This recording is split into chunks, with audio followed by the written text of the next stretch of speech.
गुरुर्ब्रह्मा गुरुर्विष्णुः गुरुर्देवो महेश्वरः गुरुस्साक्षात् परं ब्रह्म तस्मै श्रीगुरवे नमः।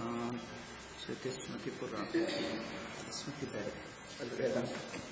कस्तूरीतिलकं ललाटपटले वक्षस्थले कौस्तुभं नासाग्रे नवमौक्तिकं करतले वेणुः करे कङ्कणं सर्वाङ्गे हरिचन्दनं सुललितं कण्ठे च मुक्तावली गोपस्त्रीपरिवेष्टितो विजयते गोपालचूडामणिः वंशीविभूषितकरान्नवनीरदाभात् पीताम्बरादरुणबिम्बफलाधरोष्ठात् पूर्णेन्दुसुन्दरमुखादरविन्दनेत्रात् कृष्णात् परं किमपि तत्त्वमहं न जाने कृष्णात् परं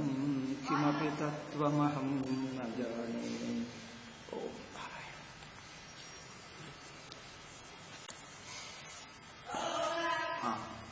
ಶ್ರೀ ಕೃಷ್ಣ ಹೆಡೆಯ ಹಿಡಿತದಲ್ಲಿ ಸಿಕ್ಕಾಕೊಂಡಿರುವ ಶ್ರೀಕೃಷ್ಣ ಅಲ್ಲೇ ಸ್ವಲ್ಪ ಹೊತ್ತು ಇದ್ದು ಈಗ ಇವರೆಲ್ಲರೂ ಸುತ್ತು ಇದ್ದಾರೆ. ತನ್ನ ಭಕ್ತರು, ತಾಯಿ ತಂದೆ, ನಂದ ಯಶೋದ, ಗೋಪಾಲರು, ಗೋಪಿಕರು, ಹಸುಗಳು, ಕರುಗಳು ಎಲ್ಲರೂ ಪಾಪ ಬೇಜಾರು ಮಾಡ್ಕೊಳ್ತಾ ಇದ್ದಾರೆ. ಒಬ್ಬನನ್ನು ಬಿಟ್ಟು, ಯಾರು? ಬಲರಾಮನಿಗೆ ಮಾತ್ರ ಬೇಜಾರಿಲ್ಲ, ಮಿಕ್ಕ ಎಲ್ಲರಿಗೂ ಪಾಪ ಬೇಜಾರು. ಆದ್ದರಿಂದ ಆಯ್ತು, ಇವರೆಲ್ಲರಿಗಿನ್ನ ಹೆಚ್ಚು ಬೇಡ ತೊಂದರೆ ಕೊಡುವುದು ಎಂದು ತಕ್ಷಣವೇ ಆ ಹಿಡಿತದಿಂದ ಬಿಡಿಸಿಕೊಂಡ. ಹೇಗೆ? ಮೊದಲು ಶರೀರವನ್ನು ಊದಿಸಿದಾಗ ಆ ಹಿಡಿತಕ್ಕೆ ಗಟ್ಟಿಯಾಗಿ ಹಿಡಿದರೆ ಏನಾಗ್ತದೆ? ಅದು ಮುರಿದು ಹೋಗ್ತದೆ, ಅಲ್ಲವೇ? ಒಡೆದು ಹೋದಾಗ ಏನಾಗ್ತದೆ? ಹಿಡಿತ ಸಡಿಲವಾಗಿ ಬಿಡ್ತದೆ, ಹೊರಗೆ ಬಂದು ಬಿಟ್ಟ. ಈಗ ಅದಕ್ಕೆ ಸಿಟ್ಟಿನಿಂದ ಹೀಗೆ ನೋಡ್ತಾ ಇದ್ದ ಮುಖ, ವಿಷವನ್ನು ಕಕ್ಕುತ್ತಾ ಮುಖದಿಂದ ಕಣ್ಣುಗಳೆಲ್ಲ ಕೆಂಪು ಕೆಂಪು ಮಾಡಿ. ಆದರೆ ಶ್ರೀಕೃಷ್ಣ ಹಾಗೆಯೇ ಅದನ್ನು ಹಿಡಿಯೋಕ್ಕೆ ಹೋಗ್ತಾರೆ. ಇದೇನೋ ಮತ್ತೆ ಅದನ್ನು ಕಚ್ಚುವಕ್ಕೆ ಹೋಗ್ತದೆ. ಹೀಗೆ ಇವರು ಹೀಗೆ ಹೀಗೆ ಹೀಗೆ ತಿರುಗಿ ತಿರುಗಿ ತಿರುಗಿ ದಿವಸಕ್ಕೆ ತುಂಬ ಸುಸ್ತಿಯಾದಾಗ ಸ್ವಲ್ಪ ಹೀಗೆ ಬಗ್ಗುತ್ತದೆ. ಅದೇ ಸಮಯದಲ್ಲಿ ಶ್ರೀಕೃಷ್ಣ ಹಾರಿ ತಲೆ ಮೇಲೆ ಹತ್ತು ಬಿಡ್ತಾರೆ. ಒಂದು ತಲೆ ಮೇಲೆ ಹತ್ತು ಬಿಟ್ಟರೆ ಈಗ ಇನ್ನೇನು? ಇನ್ನೊಂದು ತಲೆ ಮೇಲೆ ಅಷ್ಟೇ. ಆ ತಲ ಈ ತಲೆ ಮೇಲೆ ತಾನೇ ಹತ್ತಿ ಈಗ ಏನು ಮಾಡ್ತಾ ಇದ್ದಾನೆ? ನೃತ್ಯ ಮಾಡ್ತಾ ಇದ್ದಾನೆ ತಮ್ಮನರ್ಥ.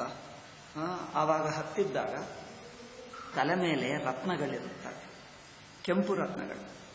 ಆ ಕೆಂಪು ರತ್ನಗಳಿಂದ ಶ್ರೀಕೃಷ್ಣನ ಕಾಲು ಅಂದರೆ ಅಂಗಾಲು ಹೇಗೆ ಕೆಂಪಿರುತ್ತದೋ ಆ ಕೆಂಪು ಈ ಕೆಂಪು ಸೇರಿಕೊಂಡು ಇನ್ನೂ ಹೆಚ್ಚು ಕೆಂಪಾಯಿತಂತೆ. ಅದು ವರ್ಣನ ನೋಡಿ. ತನ್ಮೂರ್ಧ್ನಿ ರತ್ನ ನಿಕರ ಸ್ಪರ್ಶಾತಿ ತಾಮ್ರ ಪಾದಾಂಬುಜೋಖಿಲ ಕಲಾದಿ ಗುರುರ್ನನರ್ಥ. ಅಖಿಲ ಕಲಾಗುರು, ಅಖಿಲ ಅಂದರೆ ಎಲ್ಲ ಕಲೆಗಳಿಗೆ, ನೃತ್ಯ ಕಲಾ, ಸಂಗೀತ ಕಲಾ, ಬಗೆ ಬಗೆಯಾದ ಎಲ್ಲ ಕಲೆಗಳಿಗೆ ಪರಮಗುರು ಪರಮಾತ್ಮ. ಪರಮಾತ್ಮನಿಂದಲೇ ಎಲ್ಲ ಕಲೆಗಳು ಹುಟ್ಟಿವೆ. ಅದರಿಂದ ಅವರಿಗೆ ಯಾವ ಕಲೆ ಗೊತ್ತಿಲ್ಲ, ಎಲ್ಲ ಕಲೆಗಳು ಗೊತ್ತು. ಆದ್ದರಿಂದ ನೃತ್ಯವು ಯಾವಾಗ ಕಲಿತಿದ್ದ ಅಂದರೆ ಅವರಿಗೆ ಕಲಿಯಬೇಕಾ? ನೋಡಿ, ಯಾವ ಗುರುವಿನಿಂದ ಕಲಿತುಕೊಂಡರ? ಬೇಕಾಗಿಲ್ಲ. ಎಲ್ಲ ಕಲೆಗಳು ತನ್ನಿಂದಲೇ ಮಿಕ್ಕ ಜನರು ಕಲಿಯಬೇಕು. ಹಿಂದೇನು ಹೇಳಿದ್ದೀವಿ? ಯೋಗೀಶ್ವರೇಶ್ವರ ಹೇಳಿದ್ದೀವಿ ನೋಡಿ. ಮಿಕ್ಕ ಜನರು ಯೋಗ ಸಾಧನ ಮಾಡಿಕೊಂಡು ಸಿದ್ಧಿ ಪಡ್ಕೊಳ್ಳಬೇಕು. ಶ್ರೀಕೃಷ್ಣನ ಯಾವ ಯೋಗ ಸಾಧನ ಮಾಡಿದ? ಅವರಿಗೇಕೆ ಮಾಡುವುದು? ಅವರನ್ನು ಆರಾಧನೆ ಮಾಡೇ ಯೋಗಿಗಳಾಗ್ತಾರೆ, ಅಲ್ಲವೇ? ಅವರನ್ನು ಧ್ಯಾನ ಮಾಡಿ ಯೋಗಿಗಳಾಗ್ತಾರೆ. ಶ್ರೀಕೃಷ್ಣನಿಗೆ ಧ್ಯಾನ ಬೇಕೇ? ತಾನೇ ಯೋಗಿ, ಯೋಗೀಶ್ವರೇಶ್ವರ. ಆ ಯೋಗೀಶ್ವರೇಶ್ವರ ಶ್ರೀಕೃಷ್ಣ ಅಲ್ಲಿ ಹೇಳಿದ. ಈಗ ಸಕಲ ಕಲಾನಿಧಿ, ಎಲ್ಲ ಕಲೆಗಳಿಗೆ ಮೂಲ ಪುರುಷ, ಮೂಲ ಗುರು ಶ್ರೀಕೃಷ್ಣನೇ. ಅದರಿಂದ ಅವರಿಗೆ ನೃತ್ಯ ಗೊತ್ತಿಲ್ಲವಾ? ಅದರಿಂದ ಸಹಜವಾಗಿ ಇದೇ ಒಳ್ಳೆಯ ಚಾನ್ಸ್. ವೇದಿಕೆ ಸಿಕ್ಕಿತಲ್ಲ, ಆರ್ಕೆಸ್ಟ್ರಾಕ್ಕೆ ವೇದಿಕೆ ಸಿಕ್ಕಿತು. ಶ್ರೋತೃಗಳು ಪ್ರೇಕ್ಷಕರು ಬೇಕಲ್ಲದೆ ಅವರೇ ಓಡಿ ಬಂದರು, ಬೃಂದಾವನವೆಲ್ಲ ಖಾಲಿ ಮಾಡಿ ಇಲ್ಲಿಗೆ ಬಂದರು. ಇನ್ನೇನು ಇದೇ ಒಳ್ಳೆ ಅಂದ್ಕೊಂಡ್ರು ನೃತ್ಯ ಮಾಡೋದು ಶುರು ಮಾಡಿ ಅಲ್ಲ. ಯಾಕಂದ್ರೆ ಯಾರಾದರೂ ಇಂಥ ಒಳ್ಳೆ ವೇದಿಕೆ ಮಾಡ್ತಾರಾ? ಸುತ್ತೆಲ್ಲ ನೀರಿದೆ ಅಲ್ಲವೇ, ಮಧ್ಯದಲ್ಲಿ ನೀರಿನ ಮಧ್ಯದಲ್ಲಿ ಒಂದು ಚೆನ್ನಾಗಿ ಹಾವಿನ ಹೆಡೆಗಳಿವೆ, ಹೆಡೆಗಳ ಮೇಲೆ ನಿಂತುಕೊಂಡ ಎಲ್ಲರಿಗೂ ಕಂಡು ಬರ್ತಾ ಇದೆ ಅಲ್ಲವೇ.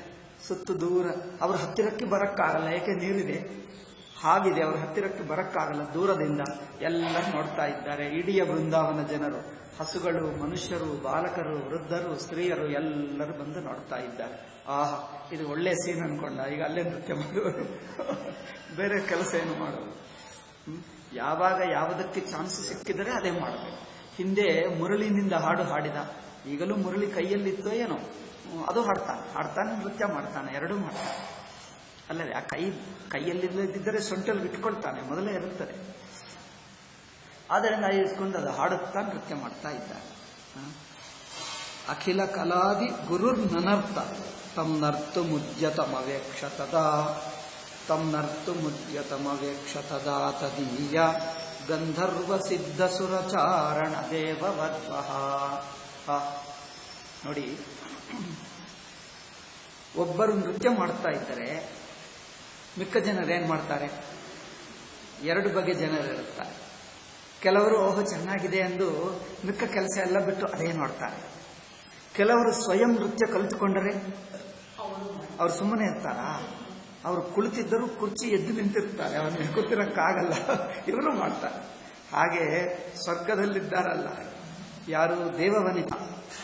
ನೋಡು, ದೇವವದ್ವಹ, ದೇವವನಿತರ ಮೇಲೆ ಇದ್ದಾರೆ. ಯಾರ ಒಬ್ಬರು, ಇನ್ನು ಯಾರು ಸಾಕ್ಷಾತ್ ಭಗವಂತನೇ ಶ್ರೀಕೃಷ್ಣ ನೃತ್ಯ ಮಾಡ್ತಾ ಇದ್ದಾನೆಂದರೆ ತಾವು ಎಲ್ಲಿ ನಿಂತಿದ್ದರೋ ಅಲ್ಲೇ ಅವರು ಶುರು ಮಾಡಿದ್ದಾರೆ ಅಂತ ನೋಡು, ಅವ್ರು ವರ್ಣನ ಮಾಡ್ತಾನೆ. ತದೀಯ ಗಂಧರ್ವ ಸಿದ್ಧ ಸುರ ಚಾರಣ ದೇವವದ್ವ. ಗಂಧರ್ವ ಸ್ತ್ರೀಯರು, ಸಿದ್ಧ ಸ್ತ್ರೀಯರು, ಸುರ, ಚಾರಣ, ದೇವ ಮುಂತಾದ ಎಷ್ಟು ಬಗೆಯಾದ ದೇವರಿದ್ದಾರೋ ಅವರೆಲ್ಲರ ದೇವಸ್ತ್ರೀಯರು, ದೇವತಾ ವನಿತೆ, ದೇವತಾ ವನಿತರೆಲ್ಲ ದೇವವದ್ವ. ಪ್ರೀತ್ಯ, ಅವರಿಗೆ ಒಳ್ಳೆ ಚಾನ್ಸ್ ಸಿಕ್ಕಿತು. ಯಾವಾಗ ಡಾನ್ಸ್ಗೆ ಚಾನ್ಸ್ ಸಿಕ್ಕಿತೋ ಅವ್ರು ತಕ್ಷಣವೇ ಡಾನ್ಸ್ ಮಾಡಿಬಿಡ್ತಾರೆ. ಇಲ್ಲಿ ಇನ್ನೂ ಒಳ್ಳೆಯ ಚಾನ್ಸು, ಭಗವಂತನ ಜೊತೆಗೆ ಡಾನ್ಸ್ ಮಾಡುವುದಂದ್ರೆ ಇನ್ನೂ ಒಳ್ಳೆಯ ಚಾನ್ಸ್ ಅಲ್ಲವೇ. ಸಾಕ್ಷಾತ್ ಭಗವಂತನೇ ಮಾಡ್ತಾ ಇದ್ದಾನೆ, ಅವರ ಜೊತೆಗೆ ನಾವು ಇದ್ದೇವೆ ಅಂದರೆ ಇನ್ನೂ ಒಳ್ಳೆಯದೇ. ಆದ್ದರಿಂದ ಪ್ರೀತ್ಯ ಮೃದಂಗ ಪಣವ ಆನಕ, ಅವರು ಯಾವಾಗಲೂ ಕೈಯಲ್ಲೇ ಇರುತ್ತವೆ, ಅವರಿಗೆ ಬೇರೆ ಕೆಲಸ ಇಲ್ಲ. ಅದೇನು ವಾದ್ಯಗಳಿರುತ್ತವೆ ನೋಡಿ, ಬಾರಿಸುವುದು ನುಡಿಸುವುದೆಲ್ಲ. ಏನು ಮೃದಂಗ, ಪಣವ, ಆನಕ, ವಾದ್ಯ, ಇವೆಲ್ಲ ಬಗೆ ವಾದ್ಯಗಳಿವೆ. ವಾದ್ಯ ಅಂದರೆ ಬಾರಿಸುವುದು. ಈಗ ಗೀತ, ನುಡಿಸುವುದಿರುತ್ತದಲ್ಲ ಗೀತ, ಇವೆಲ್ಲ ಒಟ್ಟಿಗೆ ಮಾಡುತ್ತಾ ಬಾರಿಸುತ್ತಾ ನುಡಿಸುತ್ತಾ ಅವರು ನೃತ್ಯ ಮಾಡುವುದು ಶುರು ಮಾಡಿದರು. ಆ ಗೀತ ಪುಷ್ಪೋಪಹಾರ ನೃತಿಭಿಹಿ, ಇದು ನೋಡಿ ನಮ್ಮ ಶಾಸ್ತ್ರಗಳಲ್ಲಿ ನಮ್ಮ ದೇವತರು ಯಾವಾಗಲೂ ನೃತ್ಯ ಸಂಗೀತ ಪ್ರಿಯ. ಯಾವುದಿಂಥದ್ದು ಒಳ್ಳೆಯ ಕೆಲಸ ಆದರೆ ಒಂದು ರಾಕ್ಷಸರ ಯುದ್ಧ ಮಾಡುತ್ತಾ ಇದ್ದರೂ ಅವರು ಕಾಯ್ತಾ ಇರ್ತಾರೆ. ಒಂದು ರಾಕ್ಷಸನಿಗೆ ಹೊಡೆದ ಅಂದ್ರೆ ಒಂದು ಬಾರಿಸ್ತಾರೆ ಜೋರಾಗಿ ಶಬ್ದ. ನಮ್ಮ ಸಿನಿಮಾಗಳಲ್ಲಿ ಮಾಡ್ತಾರೆ ನೋಡಿ. ನೀವು ಯಾವ ಬೈಬಲ್ನಲ್ಲಿ ಕುರಾನ್ನಲ್ಲಿ ಅವರು ಗಾಡ್ ತುಂಬಾ ಸೀರಿಯಸ್ ಗಾಡ್, ಅವರಿಗೆ ನೃತ್ಯ ಬರಲ್ಲ, ಡಾನ್ಸ್ ಬರಲ್ಲ, ಅವರ ದೇವರು ಏನು ಮಾಡಲ್ಲ, ಸುಮ್ಮನೆ ಹೇಗೆ ಕೂತಿರ್ತಾರೆ. ಅತಿ ಸೀರಿಯಸ್ ಜನರು ಅಲ್ಲವೇ. ಇಸ್ಲಾಂ ಕ್ರಿಸ್ತ ಮತ್ತು ಅದಕ್ಕೋಸ್ಕರನೇ ಅವರಿಗೆ ಎಲ್ಲರಿಗೂ ದುಷ್ಟ ಕೆಲಸನೇ ಬರುತ್ತದೆ. ಒಂದು ಸಂಗೀತ ಹಾಡುವುದು ಏನೂ ಬರಲ್ಲ, ಏಕೆ ಅವರ ದೇವರು ಮಾಡಲ್ಲ, ಅವರು ಭಗವಂತ ಮಾಡಲ್ಲ. ಎಲ್ಲಿಯಾದ್ರೂ ಬೈಬಲ್ ಕುಲ್ ಭಗವಂತ ನೃತ್ಯ ಮಾಡಿದ ಎಂದು ಎಲ್ಲಿಯಾದರೂ ಇದೆ? ಒಂದು ಮಾತಿಲ್ಲ. ಏಕೆ ಅವರಿಗೆ ಡಾನ್ಸೇ ಬರಲ್ಲ. ಅವ್ರ ಕಲ್ಲೆಲ್ಲ ಬ್ಯಾಂಡೇಡ್ ಹಾಕೊಂಡಿರುತ್ತಾನೆ ಕೈ ಕಾಲಿಗೆ, ಅವರಿಗೆ ನೃತ್ಯನೂ ಬರುತ್ತದೆ ಅಲ್ಲ. ಬೈಬಲ್ ಗಾಡು ಬ್ಯಾಂಡೇಡ್ ಹಟ್ಕೊಂಡು ಅವರಿಗೆ ನೃತ್ಯ ಬರುತ್ತದಾ? ಇಲ್ಲೊಂದು ನೋವು, ಇಲ್ಲೊಂದು ನೋವು, ಇಲ್ಲೊಂದು ಬ್ಯಾಂಡೇಡ್ ಅಂಟಿಸ್ಕೊಂಡ್ರೆ ಡಾನ್ಸ್ ಬರಲ್ಲ. ನಮ್ಮ ಶ್ರೀಕೃಷ್ಣನಿಗೆ ಅದು ಹಿಡಿದರೂ ಏನೂ ನೋವಾಗಲಿಲ್ಲ, ಗಾಯ ಆಗಲಿಲ್ಲ. ಅದರಿಂದ ಎಂದಿಗೂ ಡಾನ್ಸ್ ಮಾಡುವುದಕ್ಕೆ ರೆಡಿಯಾಗಿರುತ್ತಾನೆ ಶ್ರೀಕೃಷ್ಣ. ಎಲ್ಲ ಭಗವಂತ, ನಮ್ಮ ಭಗವಂತ ಸಂಗೀತ ಕಲಾನಿಧಿ, ಸಂಗೀತ ಸಾಹಿತ್ಯ.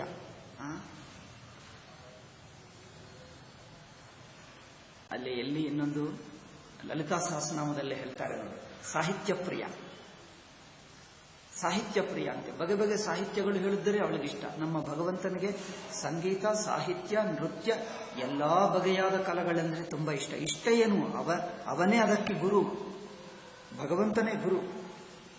ಶಿವನು ತಾಂಡವ ಮಾಡ್ತಾನೆ, ಶ್ರೀಕೃಷ್ಣ ನೃತ್ಯ, ಎಲ್ಲ ದೇವರು ಮಾಡ್ತಾರೆ. ಏಕೆ?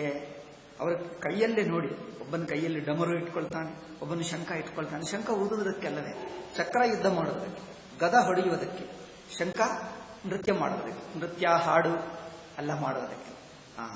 ಇನ್ನೊಂದು ಅಭಯ, ಅಭಯ ವರದ ಇರುತ್ತಾನೆ ನೋಡಿ, ಅಭಯ ವರದ, ಶಂಖಚಕ್ರ ಒಂದು ಪಕ್ಕ, ಚಕ್ರ ಗದ ಮಾತ್ರ ಹೊಡೆಯುವುದಕ್ಕೆ ದುಷ್ಟರಿಗೆ, ಸಜ್ಜನರ ಜೊತೆಗೆ ಹಾಡು ಹಾಡುವುದಕ್ಕೆ ಶಂಖ. ಹಾಗೆಯೇ ಎಲ್ಲ ನಮ್ಮ ದೇವರು ಅದು ಮಾಡ್ತಾರೆ, ಇದು ಮಾಡ್ತಾರೆ, ಎರಡಕ್ಕೆ ಸಿದ್ಧ. ಹಾಡು ಹಾಡುವುದಕ್ಕೆ, ನೃತ್ಯ ಮಾಡುವುದಕ್ಕೆ, ದುಷ್ಟರು ಬಂದರೆ ಹೊಡೆಯುವುದಕ್ಕೆ, ಎರಡೂ ಮಾಡ್ತಾರೆ. ಅವರ ದೇವರಲ್ಲಿ ಅದೇನಿಲ್ಲ, ಒಂದು ದುಷ್ಟ ಬುದ್ಧಿ ದ್ವೇಷ ಬಿಟ್ಟು ಏನು ಕಂಡು ಬರದು. ಅವರನ್ನು ದೇವ ಹೇಗೆ ಹೇಳಿದ್ದರೋ ಅರ್ಥವಾಗಲ್ಲ. ಭಯಂಕರ ದ್ವೇಷ.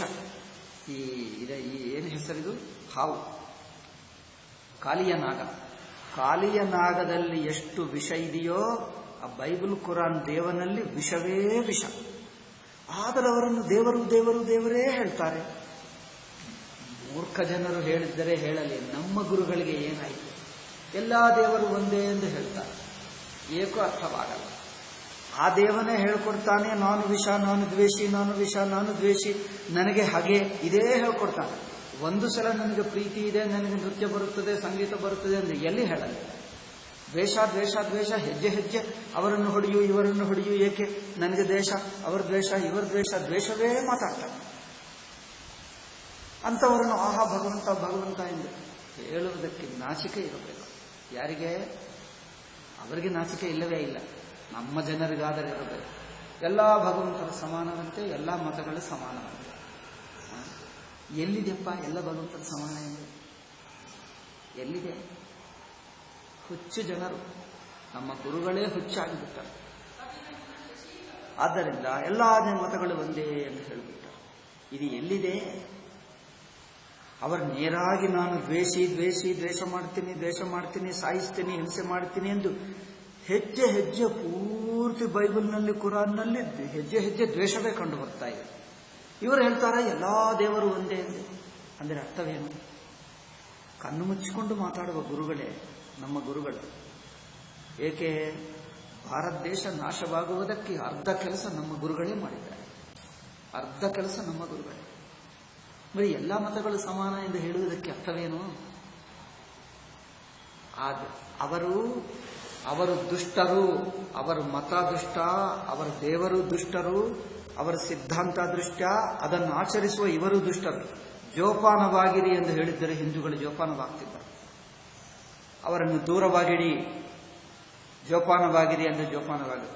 ಅಲ್ಲ ಅಲ್ಲ, ಅವರು ನಾವು ಒಂದೇ, ಎಲ್ಲ ಒಂದೇ, ಅವರು ಭಗವಂತರು ಒಂದೇ ಒಂದೇ ಒಂದೇ ಅಂದರೆ ಅವರು ಎಷ್ಟು ಭಯಂಕರವಾಗಿ ಮರ್ಡರು, ರೇಪು ಏನು ಮಾಡಿದ್ದರೂ ನಮ್ಮ ಜನರಿಗೆ ಏನೂ ಆಗ್ತಾ ಇಲ್ಲ. ಎಲ್ಲ ದೇವರು ಒಂದೇ ಅಲ್ಲವೇ? ಭಯಂಕರವಾಗ್ತಾ ಇದೆ. ನಮ್ಮ ಗುರುಗಳೆಲ್ಲ ಧೃತರಾಷ್ಟ್ರನ ಅವತಾರ ಆಗಿಬಿಟ್ರೋ ಏನೋ ಅಲ್ಲ. ಭಾರತ ದೇಶ ಗುರುಗಳು, ಮುಖ್ಯವಾಗಿ 20ನೇ ಶತಮಾನ ಗುರುಗಳೆಲ್ಲರೂ, 20ನೇ ಶತಮಾನ ಗುರುಗಳೆಲ್ಲರೂ ಧೃತರಾಷ್ಟ್ರನ ಹಾಗೆ ಆಗಿಬಿಟ್ಟ. ವಿಚಿತ್ರಪ್ಪ. ದುರ್ಯೋಧನನಲ್ಲಿ ಕೆಟ್ಟದೇ ಇಲ್ಲವಂತೆ ಅವರು. ಯಾರೋ ಹೇಳಿದ್ದಾರೆ, ಕಥೆ ಇಲ್ಲ, ಸುಮ್ಮನೆ ಕಲ್ಪಿತ ಕಥೆ. ಒಬ್ಬರಿಗೆ ಹೇಳಿದರಂತೆ, ಈ ಯಾಗಕ್ಕೆ ಬಂದಿದ್ದರಲ್ಲ ಇಡೀ ಭಾರತ ದೇಶ ಜನರಲ್ಲೇ ಇದ್ದಾರೆ, ಒಬ್ಬ ಸಜ್ಜನನನ್ನು ಹುಡುಕಿಕೊಂಡು ಬಾ, ಯಾರಾದರೂ ಇದ್ದರ ಎಂದು ದುರ್ಯೋಧನನ್ನು ಕಳಿಸಿದ್ದಾರೆ. ಅಷ್ಟು ದೊಡ್ಡ ರಾಜ ಕಳಿಸೋದಾಗುತ್ತದ? ಸುಮ್ಮನೆ ಕಥೆ ಯಾರೋ ಕಲ್ಪಿಸಿದ್ದಾರೆ. ಅವರು ತಿರುಗಿ ತಿರುಗಿ ತಿರುಗಿ ಒಬ್ಬನು ಸಜ್ಜನ ಬಂದಿಲ್ಲ ಇಲ್ಲಿಗೆ ಎಂದು ಹೇಳಿಬಿಟ್ರು. ಅಲ್ಲವೇ? ಒಬ್ಬನು ಸಜ್ಜನ ಏಕೆ ಬಂದಿಲ್ಲಪ್ಪ? ನಾನು ಹೇಳುತ್ತಿದ್ದೆ, ಹೌದಪ್ಪ, ಎಲ್ಲರೂ ಕೆಟ್ಟವರಿದ್ದಾರೆ, ಒಬ್ಬನೇ ಸಜ್ಜನ ಇದ್ದ. ಯಾರೋ ಹೇಳಿ? ನೀನೊಬ್ಬನೇ ಬಿಟ್ಟು ಎಲ್ಲರೂ ಕೆಟ್ಟವರಂದ್ರೆ ಒಪ್ತೀನಿ, ಅಷ್ಟೇ ಹೊರತು ಯಾರು ಬಂದಿಲ್ಲ ಅಂದ್ರೆ ಅದೇನರ್ಥಪ್ಪ? ಒಬ್ಬನೇ ಸಜ್ಜನ, ಎಲ್ಲರೂ ಕೆಟ್ಟವರೇ, ನೀನೊಬ್ಬನೇ ಸಜ್ಜನ ಅಲ್ಲವೇ? ಒಬ್ಬರನ್ನು ಬಿಟ್ಟು ಧರ್ಮರಾಯನ್ನು ಕಳಿಸಿದ್ದರಂತೆ, ಯಾರಾದರೂ ಕೆಟ್ಟವನನ್ನು ಹುಡುಕು, ಯಾರಾದರೂ ಇದ್ದರು. ಎಲ್ಲ ಆಶ್ರಮ, ಅದೇನು ರಾಜಸೂಯ ಯಾಗಕ್ಕೆ ಬಂದಿರುವ ಜನರಲ್ಲಿ ಎಲ್ಲ ಹುಡುಕಿ ಒಬ್ಬನು ಕೆಟ್ಟವನು ಕಂಡು ಬಂದಿಲ್ಲ. ನೋಡಿ, ಇಲ್ಲೇ ದುರ್ಯೋಧನ ಪಕ್ಕಕ್ಕೆ ನಿಂತುಕೊಂಡು ಇವನಿಗೆ ಕೆಟ್ಟವನು ಕಂಡು ಬಂದಿಲ್ಲ ಅಂತೆ. ಏನಾದರೂ ಅರ್ಥ ಇದೆ? ಇಂಥ ಬುದ್ಧಿ ನಮ್ಮ ಜನರದು. ಆ ಕತೆ ಬರೆಯುವವನಿಗಾದರೂ ಒಂದು ಚೂರು ಬುದ್ಧಿ ಇರಬೇಕು. ಈ ಕಥೆ ಕಲ್ಪಿಸಿ ಹೇಳುವವನಿಗೆ ಒಂದು ಚೂರು ಬುದ್ಧಿಯಾದರಿರಬೇಕು. ಆ ಬುದ್ಧಿ ಇಲ್ಲ ಎಂದು ಕಥೆ ಹೇಳುವುದರಿಂದಲೇ ಇಂಥ ಕಥೆಗಳೇ ನೀವು ಪ್ರವಚನಗಳಲ್ಲಿ ಕೇಳಿ ನೀವು ಇದಕ್ಕೆ ಏನು ಹೇಳ್ತಾರೆ? ಉಪಕಥೆ ಹೇಳ್ತಾರ. ತೆಲುಗಿನಲ್ಲಿ ನಾವು ಪಿಟ್ಟ ಕಥೆ ಎಂದು ಹೇಳ್ತೀವಿ. ಪಿಟ್ಟ ಅಂದ್ರೆ ಏನು? ಪಕ್ಷಿ ಅಲ್ಲ, ಗುಬ್ಬಚ್ಚಿ ಕಥೆ ಎಂದು ಹೇಳ್ತೀವಿ ನಾವು ತೆಲುಗಿನಲ್ಲಿ. ಪಿಟ್ಟ ಕಥೆ ಅಂದ್ರೆ ತಲಾಬಾಲ ಇಲ್ಲ ಎಲ್ಲ. ಲೌಕಿಕರ ಹೇಳಿದ್ರೆ ಹೇಳ್ಕೊಳ್ಳಿ, ಆಧ್ಯಾತ್ಮಿಕ ಪ್ರವಚನಕ್ಕೆ ಕುಳಿತುಕೊಂಡು ಈ ತಲಾಬಾಲ ಇಲ್ಲದೆ ಕಥೆ ಹೇಳಿ ಜನರ ಬುದ್ಧಿ ಹಾಳು ಮಾಡಿಬಿಟ್ಟ. ಜನರಿಗೆ ಸಜ್ಜನ ಯಾರು, ದುರ್ಜನ ಯಾರು, ಸದ್ಗುಣ ಯಾವುದು, ದುರ್ಗುಣ ಯಾವುದು ಗೊತ್ತಾಗದೇ ಇರುವಂತೆ ಮೂರ್ಖರನ್ನು ಮಾಡಿಬಿಟ್ಟರು ಇಡೀ ಭಾರತ ದೇಶ. ಸಜ್ಜನರು ಯಾರು, ದುರ್ಜನರು ಯಾರು ಭಾಗವತದಲ್ಲಿದೆಯಾ? ಭಕ್ತಿ ಬೇಕಾದಷ್ಟು ಹೇಳಿದೆ. ದುರ್ಜನ ಒಬ್ಬನು ಇಲ್ಲ ಎಂದು ಹೇಳಿತಾ ಇಷ್ಟೆಲ್ಲ ಕೇಳಿದ್ದೀವಲ್ಲ. ದುರ್ಜನ ಯಾರು ಇಲ್ಲ, ಎಲ್ಲ ಸಜ್ಜನರು ಹೇಳಲಿಲ್ಲ. ಭಕ್ತಿ ಹೇಳಿದೆ, ನಿಮ್ಮ ಮನಸ್ಸಿನಲ್ಲಿ ದ್ವೇಷ ಬಿಡಿಸ್ಕೊ. ಅವನು ದುಷ್ಟನಾಗಿದ್ದರೂ ಅದು ಭಗವಂತನ ಲೀಲೆ ಎಂದು ತಿಳ್ಕೊ. ಬಟ್ ದುಷ್ಟ ಇಲ್ಲ ಎಂದು ಹೇಳಬೇಡ. ಆದರೂ ನೀವು ಅದರಲ್ಲಿಯೂ ಪ್ರೀತಿಯಿಂದಲೇ ಭಕ್ತಿಯಿಂದಲೇ ನಿಮ್ಮ ವೈಯಕ್ತಿಕ ಕೋಪದ್ವೇಷಗಳಿಲ್ಲದೆ ನೋಡು. ಇದು ಭಗವಂತನ ಏನೋ ಪರೀಕ್ಷೆ ಮಾಡ್ತಾ ಇದ್ದಾನೆ, ಲೀಲೆ ಮಾಡ್ತಾ ಇದ್ದಾನೆ, ಇದು ತೊಂದರೆ. ಆದರೂ ಭಗವಂತ ಲೀಲೆ ಮಾಡ್ತಾ ಇದ್ದಾನೆ ಎಂದು ತಿಳ್ಕೋ ಹೊರತು ಯಾರು ಕೆಟ್ಟವರಲ್ಲ ಎಂದು ಹೇಳುವುದು ಬೇಡ. ಎಲ್ಲವೂ ಒಂದೇ ಅಂದರೆ ಏನಪ್ಪ, ಕಳ್ಳನು ಸಜ್ಜನ ಒಬ್ಬನೇ ಆಗ್ತಾನೆ, ಎಲ್ಲ ಒಂದೇ ಅಂದರೆ ಅದು ಏನಂತ? 20ನೇ ಶತಮಾನದು ಅದು ಆಧ್ಯಾತ್ಮಿಕತೆ ಅಲ್ಲ, ಮೂರ್ಖತ, ಗುಲಾಮಿ ಬುದ್ಧಿ ಇರುವವರೆಗೆ ಗುಲಾಮಿ ವೇದಾಂತವೇ ಬರುತ್ತೆ. ಗುಲಾಮಿ ವೇದಾಂತ, ಗುಲಾಮಿ ಶಾಸ್ತ್ರಜ್ಞ ಭಯಂಕರ ನಾಶವಾಯಿತು. ಈಗ ಏನಾಗದಿದ್ದರೆ ಈಗ ಭಾರತ ದೇಶ ಉಳಿಯಲ್ಲ, ಹಿಂದೂ ದೇಶ ಉಳಿಯಲ್ಲ. ಇದೊಂದು ನರಕಕೂಪ ಈಗಲೇ ಆಗಿಬಿಟ್ಟಿದೆ, ಇನ್ನೂ ಆಗಿಬಿಡ್ತಾರೆ. ಎಲ್ಲರಿಗಿಂತ ಮೊದಲು ಕಲಿಯತಕ್ಕದ್ದು ಶಿಷ್ಯರಲ್ಲ, ಮೊದಲು ಗುರುಗಳು ಕಲಿಯಬೇಕು. ಬುದ್ಧಿ ಗುರುಗಳಿಗೆ ಬರಬೇಕು. ನಮ್ಮ ದೇಶ ನಾಯಕರಿಗೆ ಬರಬೇಕು. ಪ್ರಜೆಗಳಿಗೆ ಅನಂತರ ಬರುತ್ತದೆ. ದೇಶ ನಾಯಕರು ದ್ರೋಹಿಗಳು, ಗುರುಗಳು ಹುಚ್ಚುಗಳು. ಇದು ಭಾರತ ದೇಶದ ಗತಿ. ಗುರುಗಳೆಲ್ಲ ಹುಚ್ಚುಗಳು, ನಾಯಕರೆಲ್ಲ ದ್ರೋಹಿಗಳು, ಸ್ವಾರ್ಥಪರರು. ಇದು ಭಾರತ ದೇಶದ ಗತಿ. ವಿದ್ಯಾವಂತರೆಲ್ಲ ಮೂರ್ಖರಾಗಿಬಿಟ್ಟು ಜನರನ್ನೆಲ್ಲ ಹಾಳು ಮಾಡಿಬಿಡ್ತಾ ಇದ್ದಾರೆ. ಎಷ್ಟು ಭಯಂಕರ! ಎಲ್ಲಿಯಾದ ನೋಡಿದ್ದರ ಸೃಷ್ಟಿ ಆದಿಯಿಂದ ಇಂಥ ಮೂರ್ಖತನ ಎಲ್ಲಿ ನೋಡಲಿಲ್ಲ. ಕೃತಯುಗ, ತ್ರೇತಾಯುಗ, ದ್ವಾಪರ ಯುಗ, ಕಲಿಯುಗ. ಇದು ಕಲಿಯುಗವೂ ಅಲ್ಲ, ಇನ್ನೇನೋ ಇದಕ್ಕಿಂತ ಕೆಟ್ಟ ಹೆಸರಿದ್ದರೆ ಆ ಯುಗ ಎಂದು ಹೆಸರಿಡಬೇಕು. ಕಲಿಯುಗದಲ್ಲಿಯೂ ಹೀಗೆ ಯಾರೂ ಇರಲ್ಲ. ಅದಕ್ಕಿಂತ ಇದು ಮೂರ್ಖ ಯುಗ. ಕಲಿಯುಗ ಹೇಳಬಾರದು, ಇದು ಮೂರ್ಖ ಯುಗ. ಭಯಂಕರ ಬುದ್ಧಿ.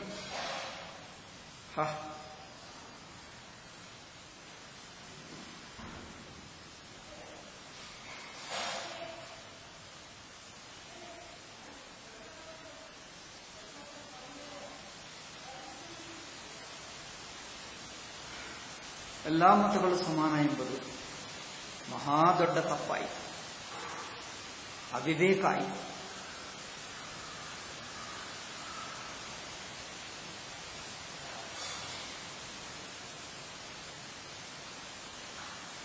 ಆಸಾರಾಮ್ ಬಾಪು ಕೇಳಿದ್ದೀರ?